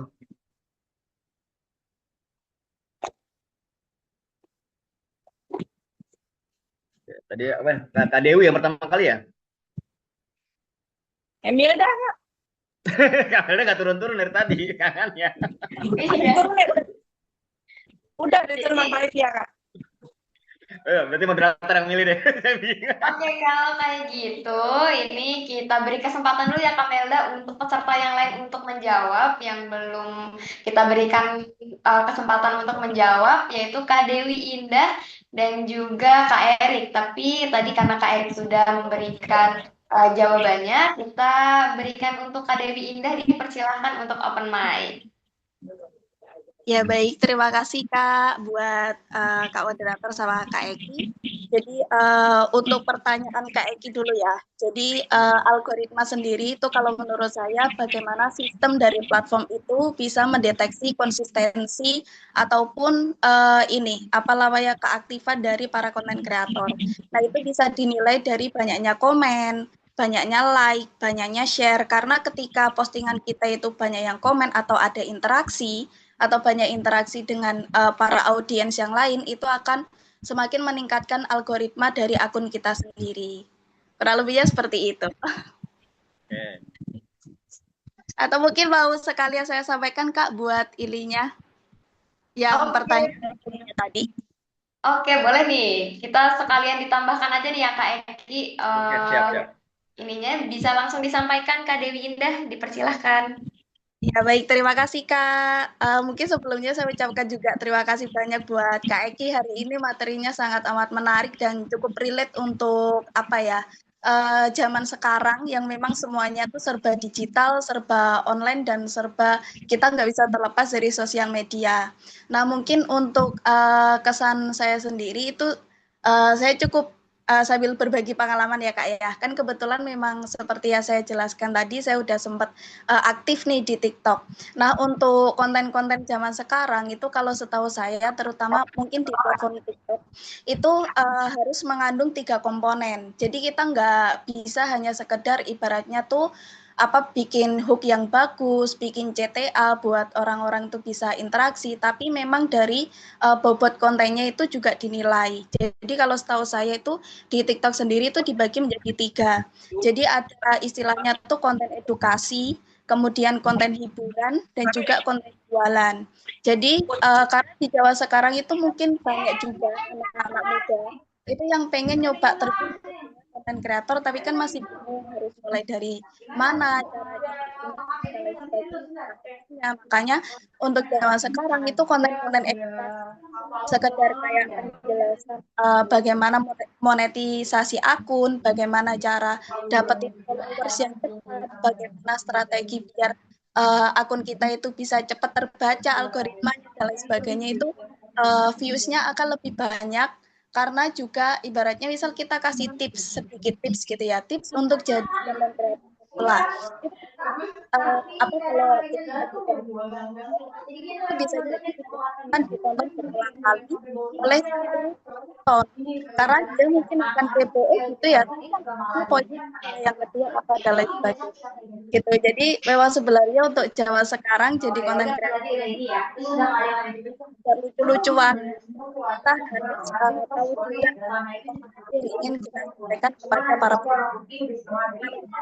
Dan untuk nextnya mungkin saya akan coba juga tips dari Kak Eki. Tadi bukan bikin 3 ide untuk 7 hari, tapi saya usahakan untuk konsisten bikin 7 ide untuk 7 hari. Jadi perharinya minimal. Gitu, Kak. Terima kasih. Oke, bagaimana nih tanggapannya dari Kak Eki dan Kak Dewi Indah? Dan dari ke teman-teman yang raise hand nih, sudah 3 orang tadi Kak Dewi, Kak Erik, dan juga Kak Imelda. Nah, dari ketiga peserta yang udah raise hand, mana nih jawaban yang paling menarik dan juga relate nih dari Kak Eki sendiri? Untuk di The Press untuk ketiga peserta yang raise hand. Oke, kalau saya lihat ya, sebenarnya dari ya baik Kak Imelda, Kak Erik ataupun Kak Dewi, jawabannya luar biasa karena itu kan based on experience ya. Jadi sebenarnya saya juga tidak bisa menilai jawabannya benar atau salah karena di sosial media itu kan based on-nya adalah pengalaman kita masing-masing. Yang artinya Kak Dewi, Kak Erik ataupun Kak Imelda punya pengalaman yang berbeda, tidak sama artinya gitu. Tapi kalau di sini dari pemaparannya saya ya melihat ke Dewi lebih punya konsep. Mungkin karena tadi saya background pun karena mungkin ya Kak Dewi memang sudah memulai ini walaupun akhirnya stuck, tapi sudah memulai ini dan sudah mempelajari ya setidaknya mempelajari platform di TikTok. Jadi sebenarnya untuk mengembangkannya benar ya antar platform itu beda behavior, beda penonton, beda range usia, beda range genre itu sangat berbeda. Nah, menurut saya tadi Kak Dewi sudah coba memberikan gambaran umum tentang TikTok, tinggal Kak Dewi pun melakukan hal yang sama, melakukan riset tersendiri tentang algoritma apa yang dibutuhkan atau yang disukai di platform lain seperti di YouTube ataupun di Instagram. Saya anggap tiga platform inilah ya yang saat ini sedang digandrungi. Jadi misalnya harus memilih nih walaupun semuanya oke buat saya.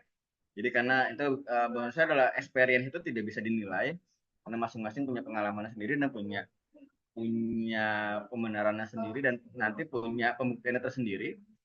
Kalau di sini dari pemaparan saya memilih Kak Dewi di sini.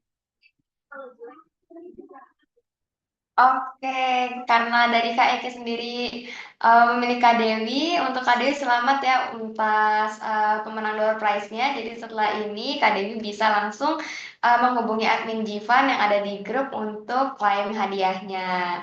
Oke, tapi teman-teman yang lain yang raise hand tetap keren ya teman-teman, udah berani untuk raise hand, udah berani juga buat ngobrol dan juga diskusi bareng, interaktif banget dengan Kak Eki, luar biasa. Terima kasih buat teman-teman yang lain. Jadi jangan sedih, mungkin nanti di next webinar teman-teman bisa ikutan lagi, ikut seru-seruan dan bisa dapat door prize yang akan dibagikan sama Green Family. Oke, selamat sekali lagi untuk Kak Dewi Wilujeng. Jangan sampai lupa nanti menghubungi admin yang ada di grup Jivan.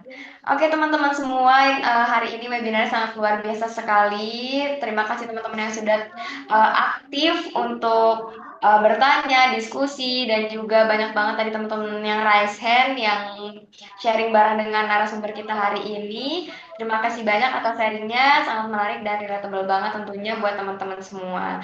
Oke, sebelum menutup acara kita hari ini, kita akan melakukan sesi foto bersama sebagai dokumentasi kegiatan webinar kita hari ini. Untuk teman-teman yang bersedia, silahkan menyalakan kameranya, karena kita lihat di sini banyak yang masih off cam ya, jadi mungkin setelah foto bersama hari ini banyak yang on cam nih. Ditunggu nih ya teman-teman semua. Ini udah mulai kelihatan teman-teman semua. Banyak sekali ternyata yang on cam. Baik. Bisa dimulai ya teman-teman semua ya. Mungkin untuk Kak Eki bisa diakhiri dulu untuk share screen-nya ya, karena ya sudah. Nah, kita lihat nih. Nah, oke, sudah semua ya. Ini banyak sekali teman-teman yang udah on cam yang tadinya nggak kelihatan mukanya ini jadi kelihatan semua. Luar biasa teman-teman semua. Salam kenal semuanya. Kita mulai sesi foto bersama. Dalam hitungan ketiga kita mulai ya. 3, 2, 1. wabarakatuh. Baik, sekali lagi teman-teman boleh gaya bebas. 1, 2, 3. Baik, wah luar biasa sekali. Ada yang sambil rebahan ya kalau dilihat-lihat. Ada yang sedang beraktivitas juga. Ini luar biasa sekali teman-teman yang sudah hadir dan bergabung pada webinar hari ini bareng dengan kelas berbagi dari Grid Family. Semoga apa yang kita pelajari hari ini, kita dapatkan ilmunya dari Kak Eki, dapat diimplementasikan tentunya. Dan semangat untuk teman-teman semua yang mau memulai setelah webinar kita hari ini. Nah, untuk itu, untuk sahabat-sahabat Givaners atau teman-teman semua, perlu disampaikan lagi yang ingin mendapatkan sertifikat webinar, ada 2 hal yang perlu dilakukan.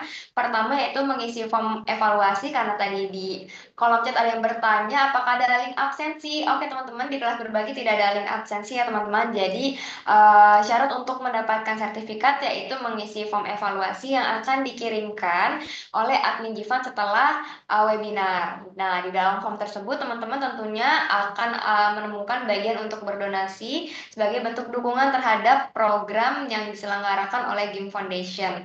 Nah, teman-teman semua mungkin ada yang bertanya juga donasi teman-teman akan disalurkan kemana? Tenangnya teman-teman, jadi donasi teman-teman akan disalurkan melalui program-program yang dilaksanakan oleh GIM Foundation. Nah, teman-teman bisa lihat di Instagram @lasgimf.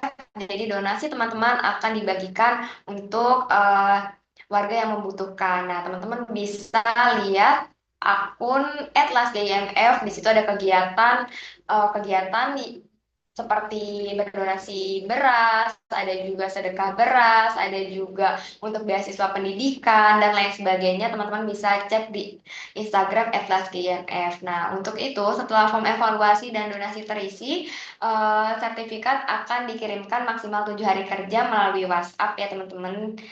Oke teman-teman semua, tidak terasa kita sudah sampai di penghujung acara. Tidak terasa sekali, ini luar biasa teman-teman semua turut aktif dan juga interaktif sekali. Terima kasih kepada seluruh peserta yang sudah hadir dan aktif mengikuti webinar dari awal hingga akhir. Terima kasih juga kepada Kak Eki atas ilmu dan juga insight yang telah dibagikan hari ini. Semoga webinar dengan tema scroll terus atau mulai grow ini bisa menjadi titik awal untuk kita lebih bijak menggunakan sosial media ya teman-teman semua. Baik, selanjutnya kita akhiri. Saya selaku moderator mohon maaf apabila terdapat kesalahan dalam memandu jalannya acara. Akhir kata, wassalamualaikum warahmatullahi wabarakatuh. Terima kasih semuanya. Terima kasih Kak Eki.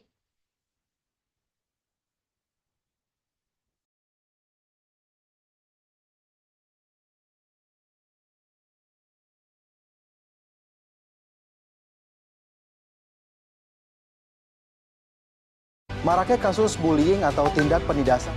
Namun saat ini, generasi harapan Indonesia sedang tidak baik-baik saja. Kekerasan dan krisis moral sedang mengancam anak-anak kita. Grid Family untuk negeri lahir dengan mimpi yang besar. Melalui slogan kuat, sehat, dan bahagia, kami berupaya untuk terus bergerak, mensinergikan peran orang tua, guru, dan anak demi mewujudkan keluarga dan generasi Indonesia yang kuat, sehat, dan bahagia jiwa dan raga.